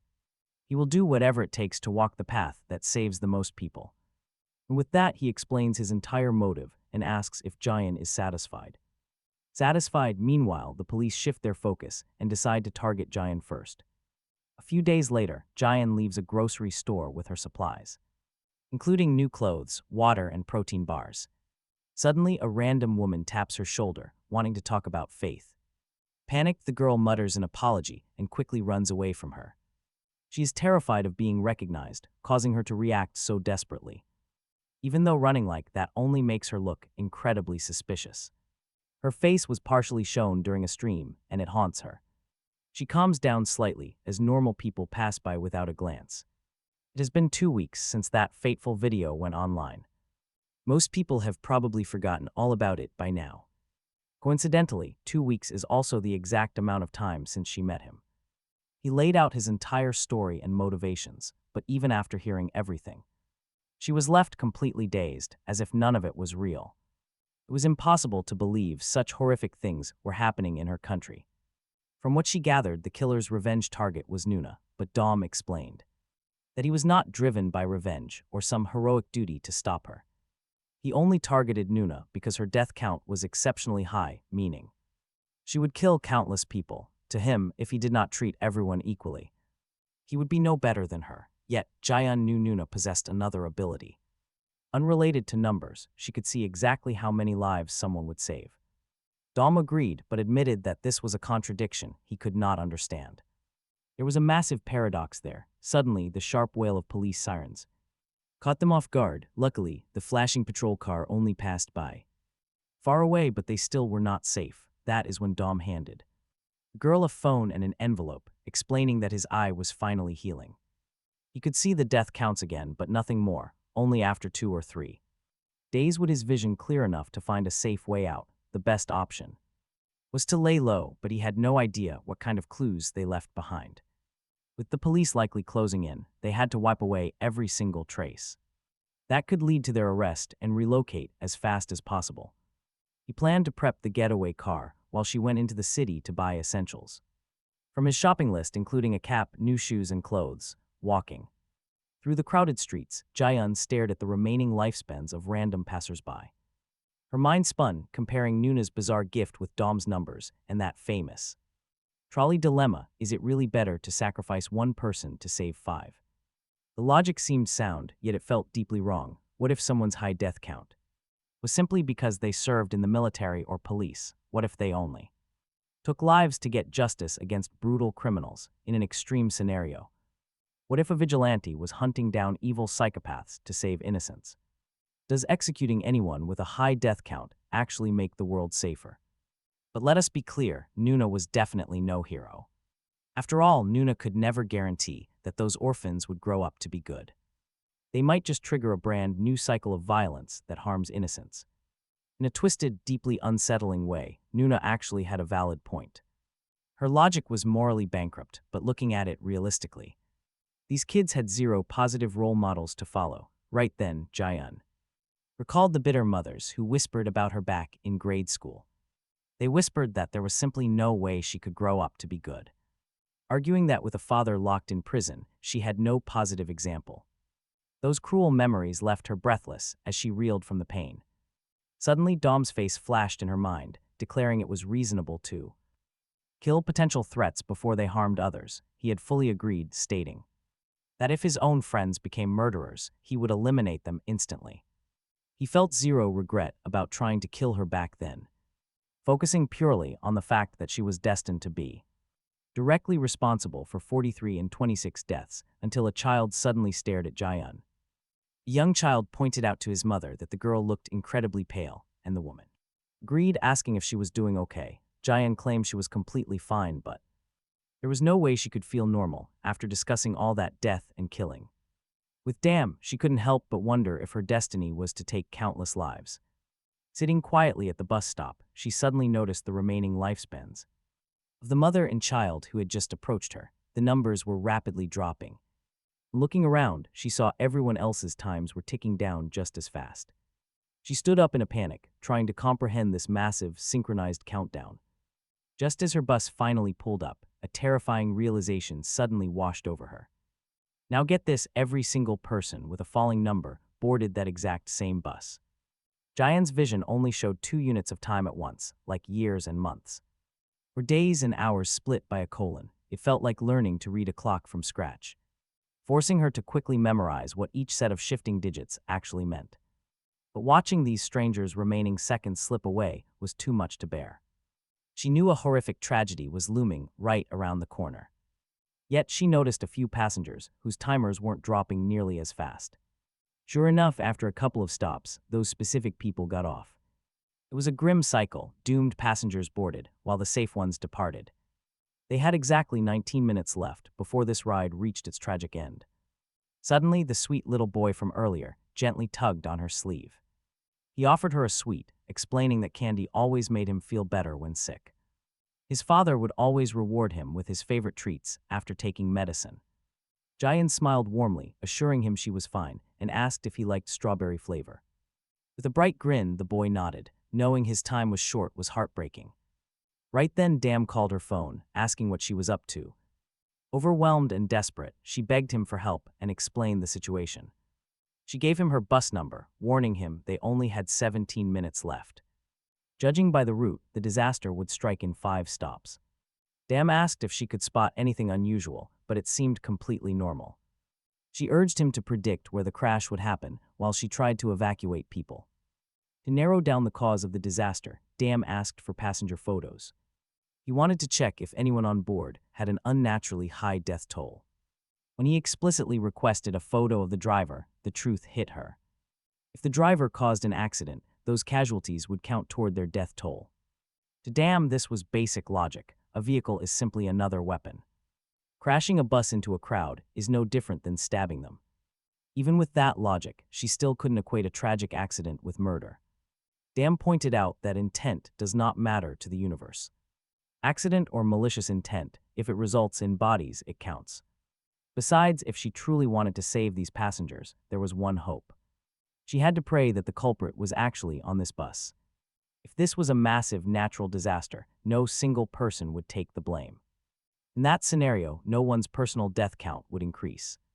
But if there was a lone individual responsible for this impending doom, taking them out would instantly rewrite everyone else's grim destiny. Looking closely at the passenger photos, none of them seemed like they could cause a tragedy.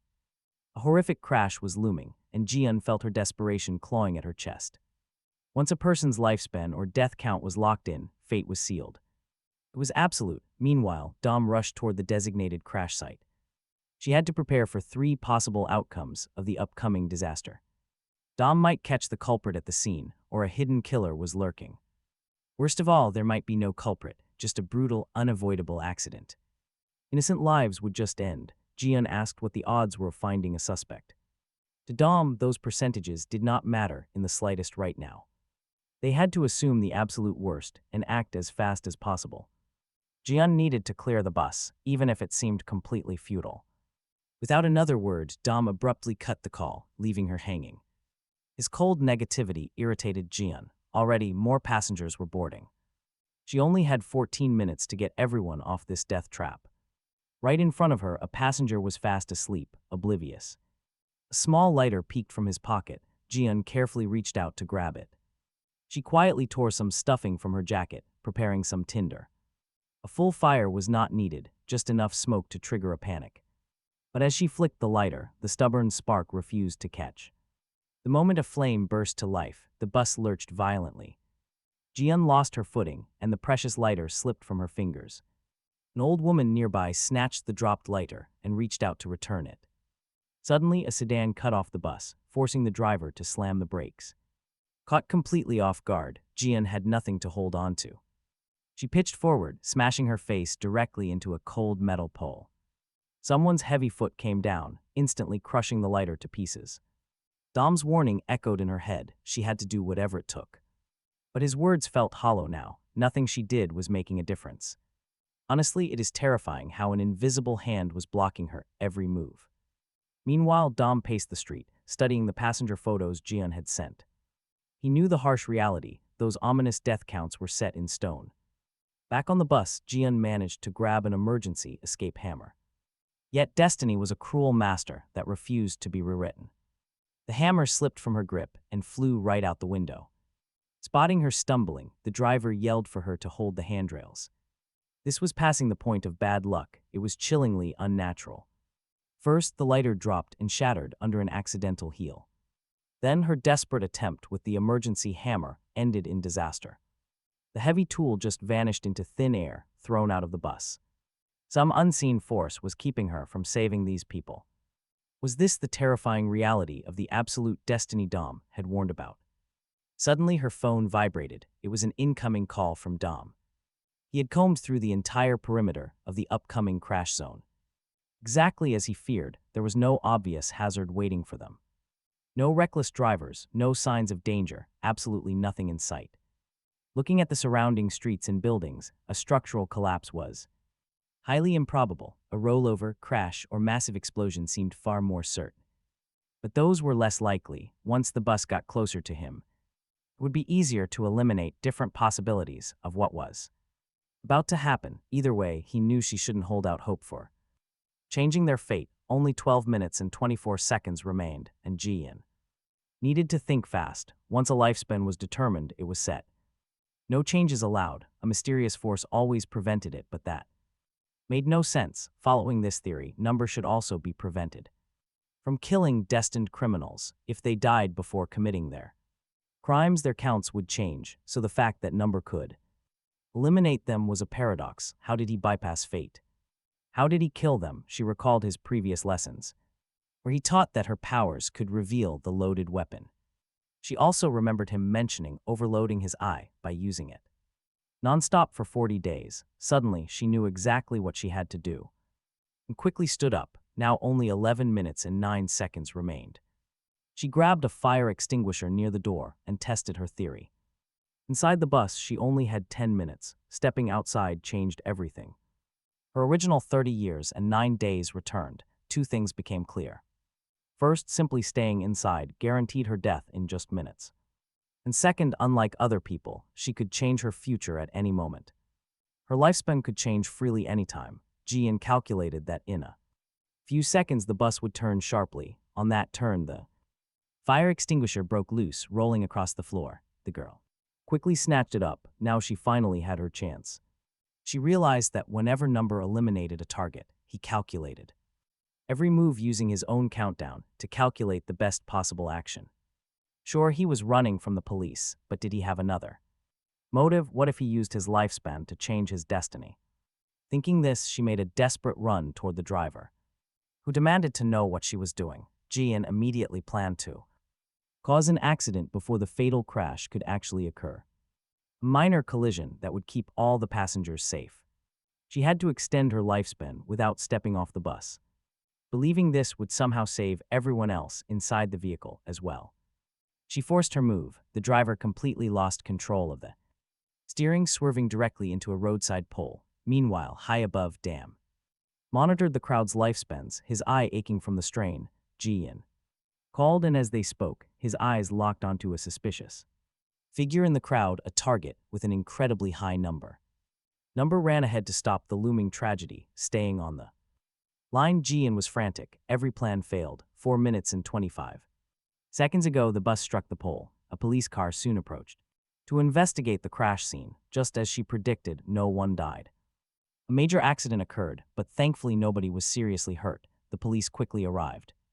Officers began questioning the shaken bus driver, who immediately started detailing what he saw. He described a mysterious girl in her 20s, with brown hair and wearing a green jacket. Terrified of being recognized, Jiun slipped away and quickly changed her clothes. She had vanished from the bus before the smoke even cleared, ensuring nobody noticed her. Relieved, Jiun noticed her own lifespan had finally returned to normal. She had actually saved them, but a massive problem still remained. Despite her best efforts to stay hidden, the bus cameras had caught her face. Countless pedestrians on the street had seen her too, leaving a trail of witnesses. Still, she tried to convince herself things would be fine. Then she noticed the stranded passengers adjusting their plans after getting off the bus. The driver quickly gave his details to the police, free to go. Right nearby, a frustrated couple loudly mentioned they could easily take the subway instead.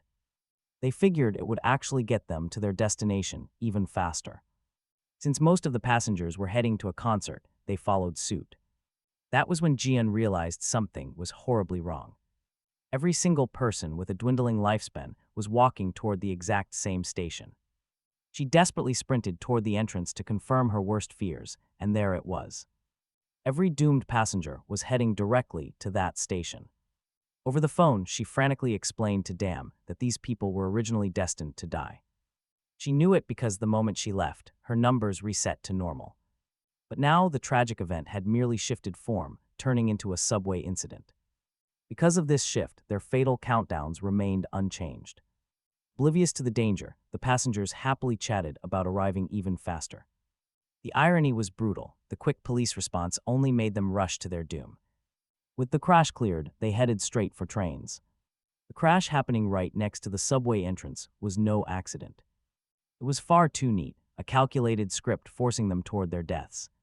You can feel her absolute dread at this realization. Panicking, she desperately asked Dam what she was supposed to do now. She truly believed she could rewrite destiny just by knowing her own number. But that hope was shattered. Was the future truly set? Could she really defy the absolute laws governing past, present, and future? Dam desperately tried his best to calm her down, completely understanding her agonizing fear.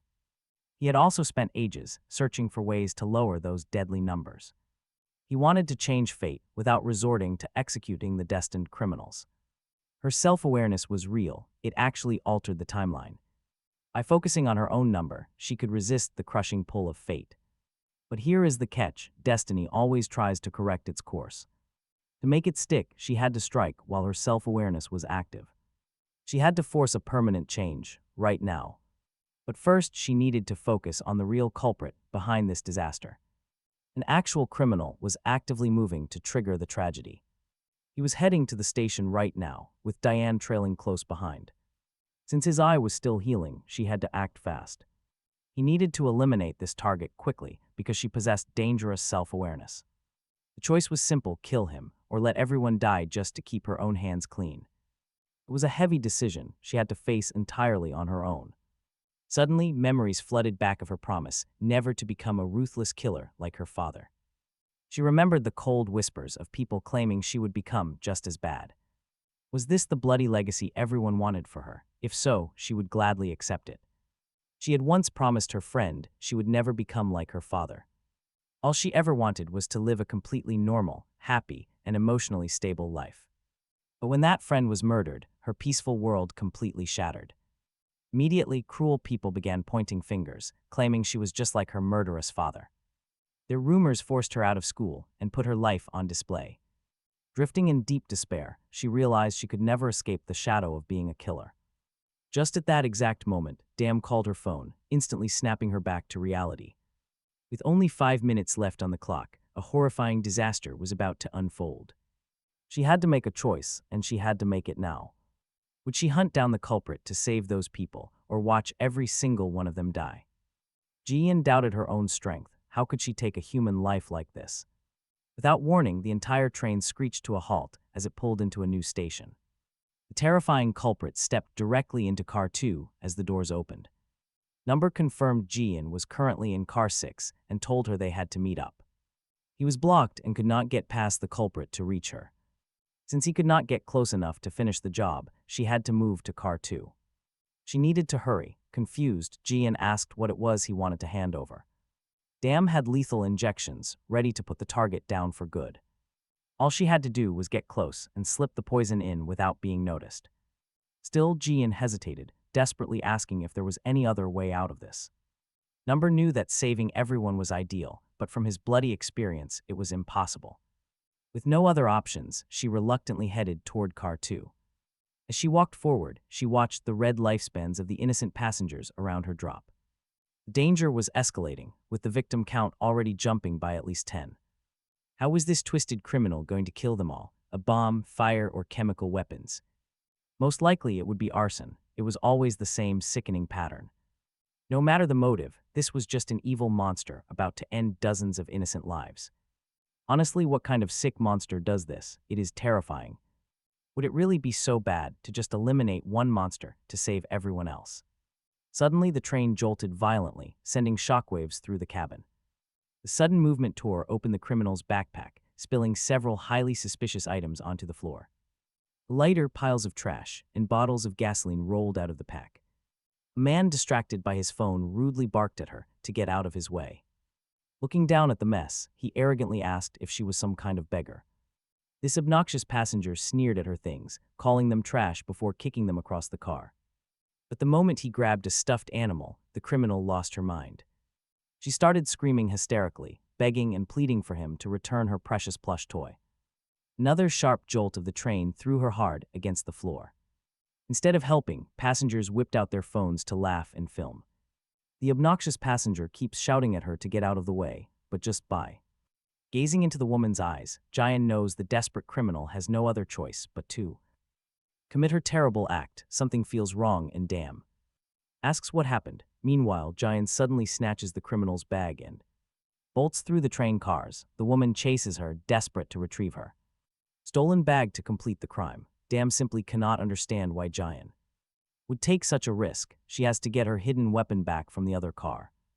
Even Jiun doesn't understand, not really, but for a split second she saw her own reflection in that desperate woman. She knows nothing of her identity or her terrible struggles she has faced in life, and it is precisely because she knows nothing about her. Jiun can't let her die so recklessly, shouldn't she? First uncover her story and understand what pushed her to become a destined killer.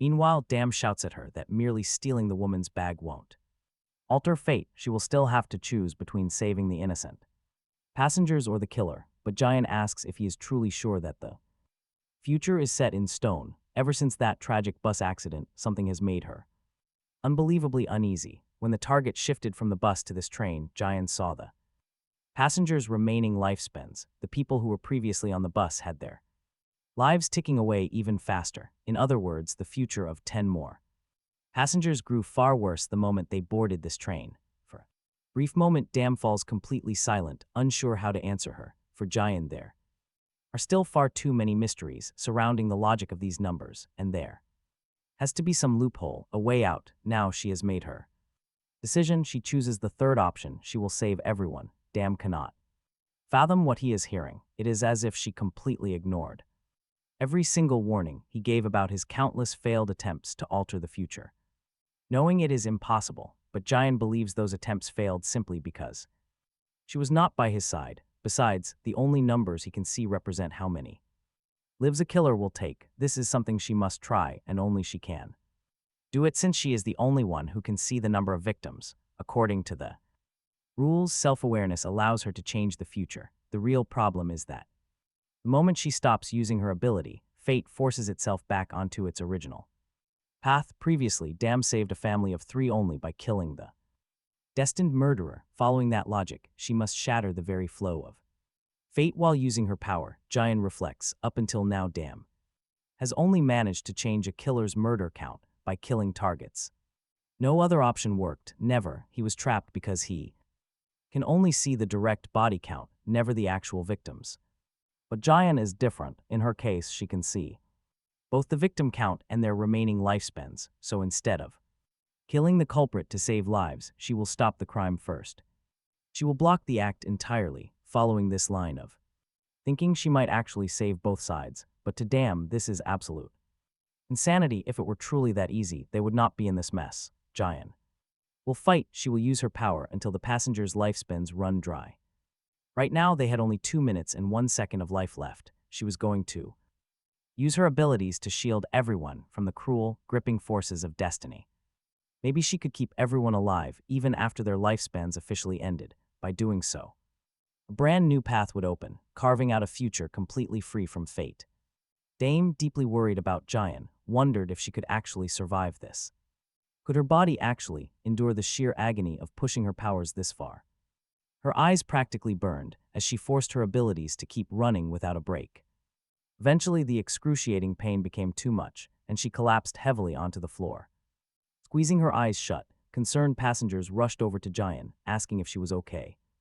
But a sudden, monstrous wave of agony hit her. It felt like her very eyes were being pierced by thousands of tiny shards of glass. Right then, her partner reminded her that even a second of failure would let destiny reclaim its prey.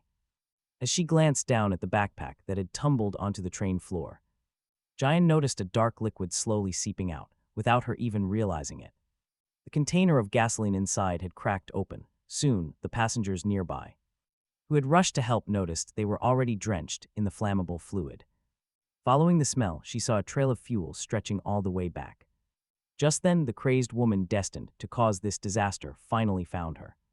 She cornered Jiun, screaming for her backpack and her beloved stuffed animal. The woman kept hysterically crying out about why nobody ever listened to her, ignoring everyone around her. She suddenly ignited a blazing blowtorch right in the crowded car. Panic exploded. Everyone knew that a single spark touching that gasoline meant instant death. Terrified passengers began trampling each other to reach the next car, desperate. Jiun knew she had to force her burning eyes to activate once more. Seizing the moment amidst the utter chaos, Number fired a silent shot from ahead. The bullet ricocheted perfectly, shattering the window directly above the arsonist. Shielding her face from the falling glass, she dropped the active blowtorch. It hit the floor with a loud clatter as the stampede of passengers intensified. Number knew a direct shot at the woman would never bypass her destiny. He looked at Jiun, wondering why she was trying so hard to save everyone.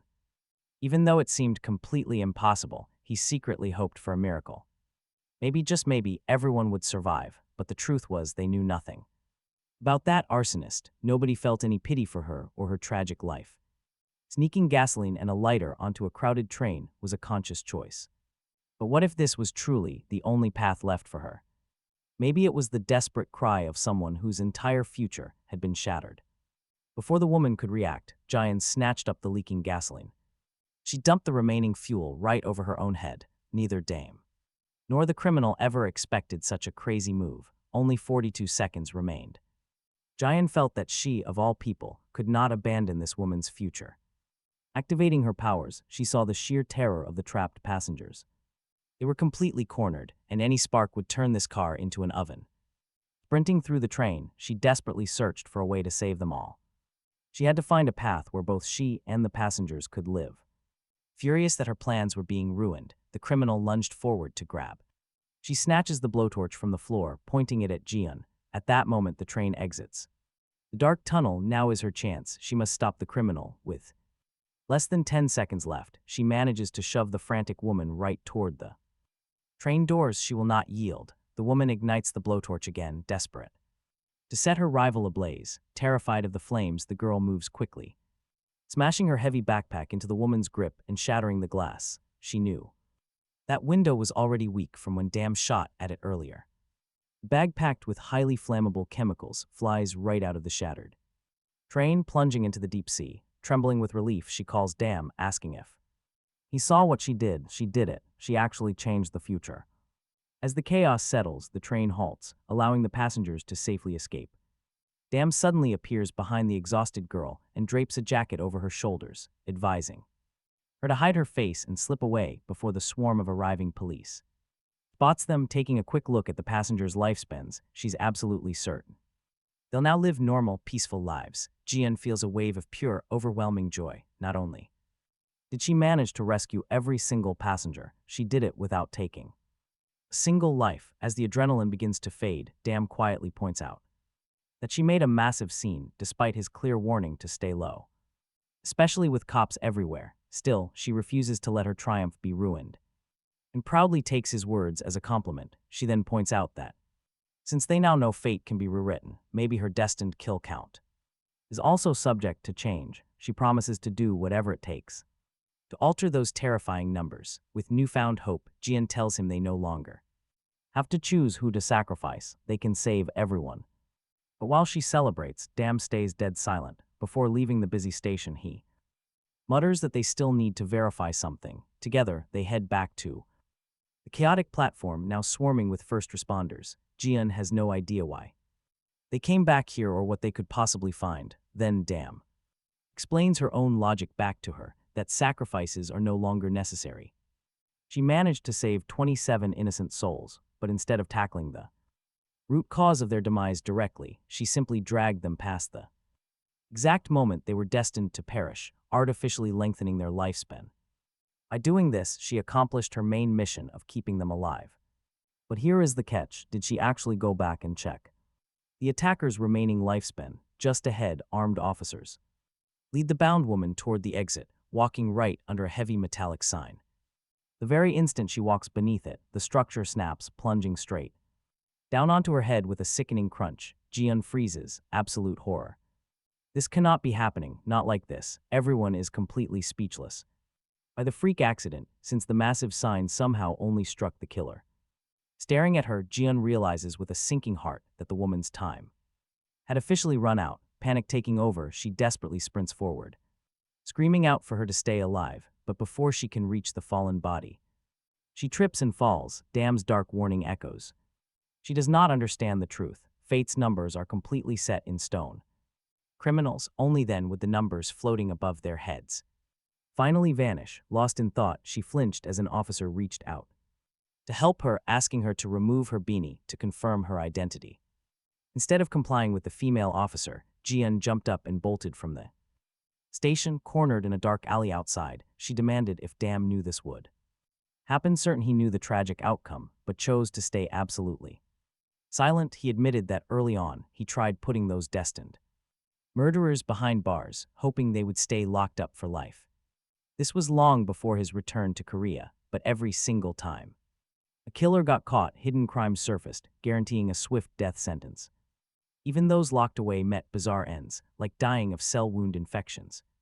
Cruel fate always claimed them. In the end, Dam realized something deeply painful. No matter how hard he tried to protect everyone, death always won. That meant he eventually had to choose a side. This twisted game was far bigger than his powers or the numbers themselves.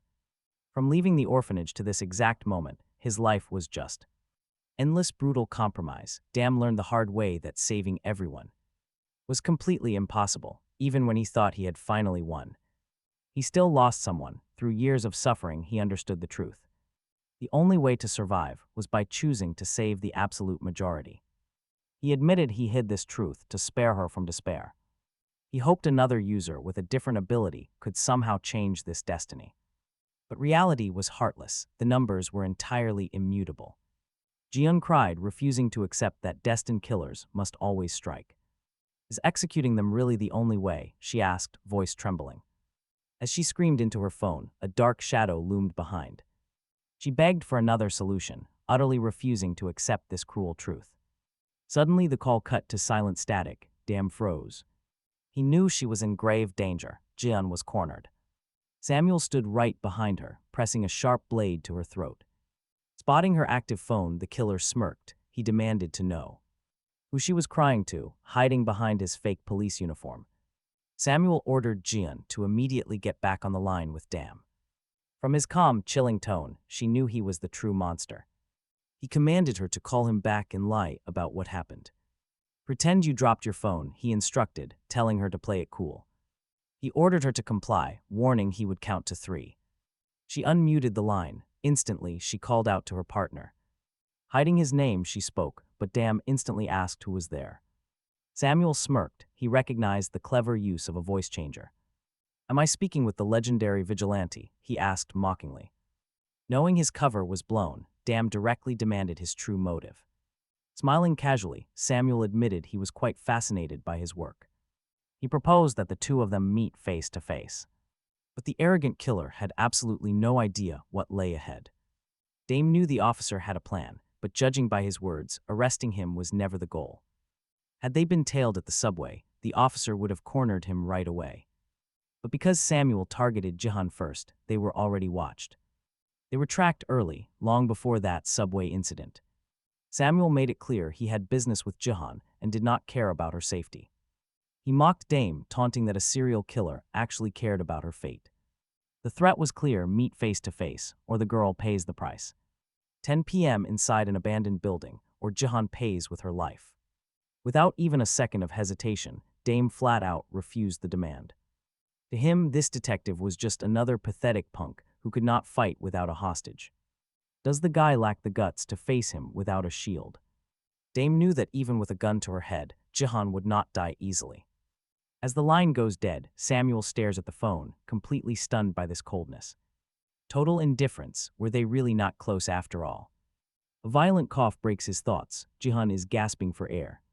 Samuel finally lets go, chuckling darkly as she collapses and shivers. He asks if she is all right, mockingly assuring her she has nothing to fear. Relax, he does not actually plan to put her life in danger. After all, he and his newly arrived partner are actual police officers.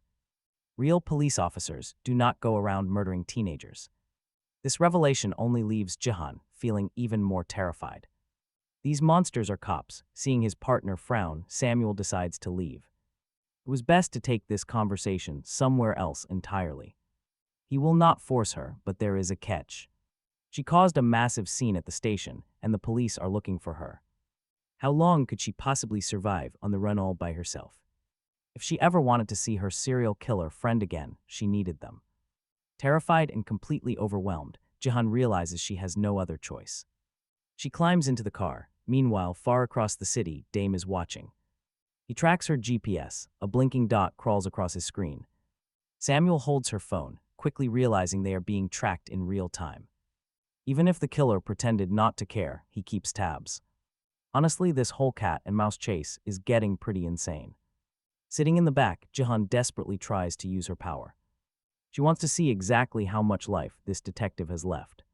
But since that train incident, her overloaded eye throbs with blinding, white-hot pain. The agonizing strain makes it completely impossible to read their lifespans right now. Just then Samuel turns around, staring deep into her swelling, bloodshot eye. He asks if it hurts. His cold voice triggers instant alarm. Something is deeply wrong. Samuel starts muttering, a dark smile spreading. It all makes sense now. He should have realized it sooner. He orders his partner to keep driving for a little ride. Moving to the back, he grins darkly, wanting to talk business. He warns Jihan that lying to him is a terrible idea. Elsewhere, Dame is on the phone, asking if his order is ready.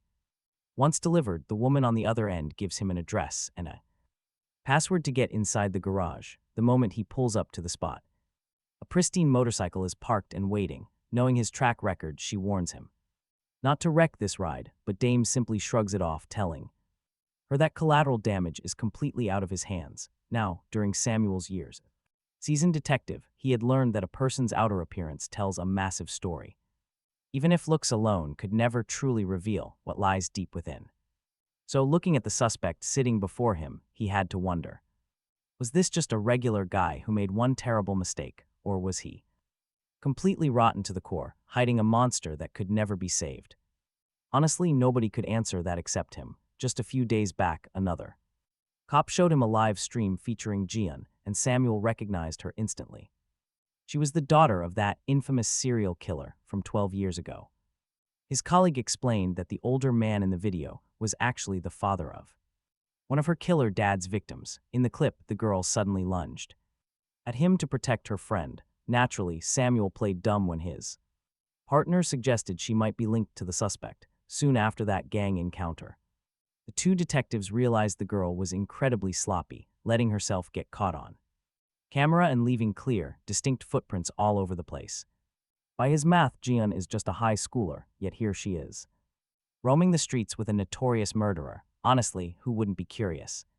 So during an interrogation, the detective presses the suspect to locate her, handing over every single lead he has on the girl. If the criminal cooperates, Samuel promises to make the evidence of his own crimes vanish into thin air. But this guy knows the detective's dirty tricks all too well, so he flatly refuses to play along. To Samuel, this is just a twisted game, and his only goal is to dig up the roots of absolute evil. Still, getting his way demands a heavy price. One wrong move and innocent bystanders will end up in body bags. Later, while sharing a rare friendly moment with his fellow officers, a sudden dispatch comes through the radio. There has been a major bus crash, and the prime suspect matches Jiun's description perfectly. This news instantly hooks Samuel and his partner. He will do absolutely anything to hunt them down. Failure means another body on the ground. Plain and simple, only he can crack this case. He has to stay ahead of death.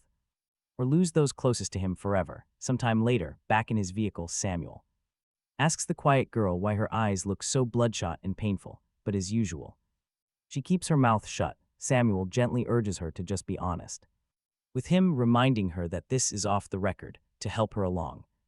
He lays out 3 possibilities. First, maybe some dust got stuck in her eyes. Second, she could have injured it during that crazy bus crash. Or finally, third option, she simply overused her vision. The moment he mentions that last one, Jiun's body flinches instinctively, betraying her silence. That tiny reaction is all he needs to confirm his suspicion, and he immediately asks what on earth she could have done to strain her eyes like that. But seeing her freeze up, he moves right along to the next riddle. Why was she out there?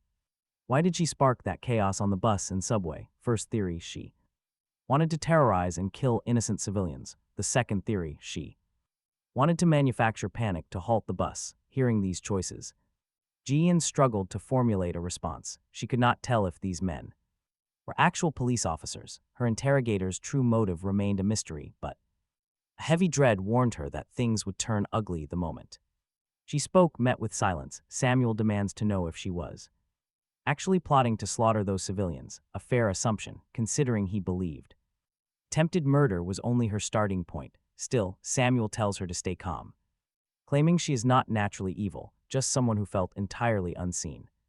Treated unfairly by a cold society, she snapped, letting all her built-up rage explode onto random, innocent victims, without even glancing toward Jiun. The detective asks if he hit the mark, wondering if that drove her to stalk the serial killer. Absolutely furious, Jiun screams that he is dead wrong, knowing nothing about her real self, calling her a monster. In response, the investigator just stares back in silence before admitting he might have misread her motives in this instance. But if she was not looking to cause harm, what was the play?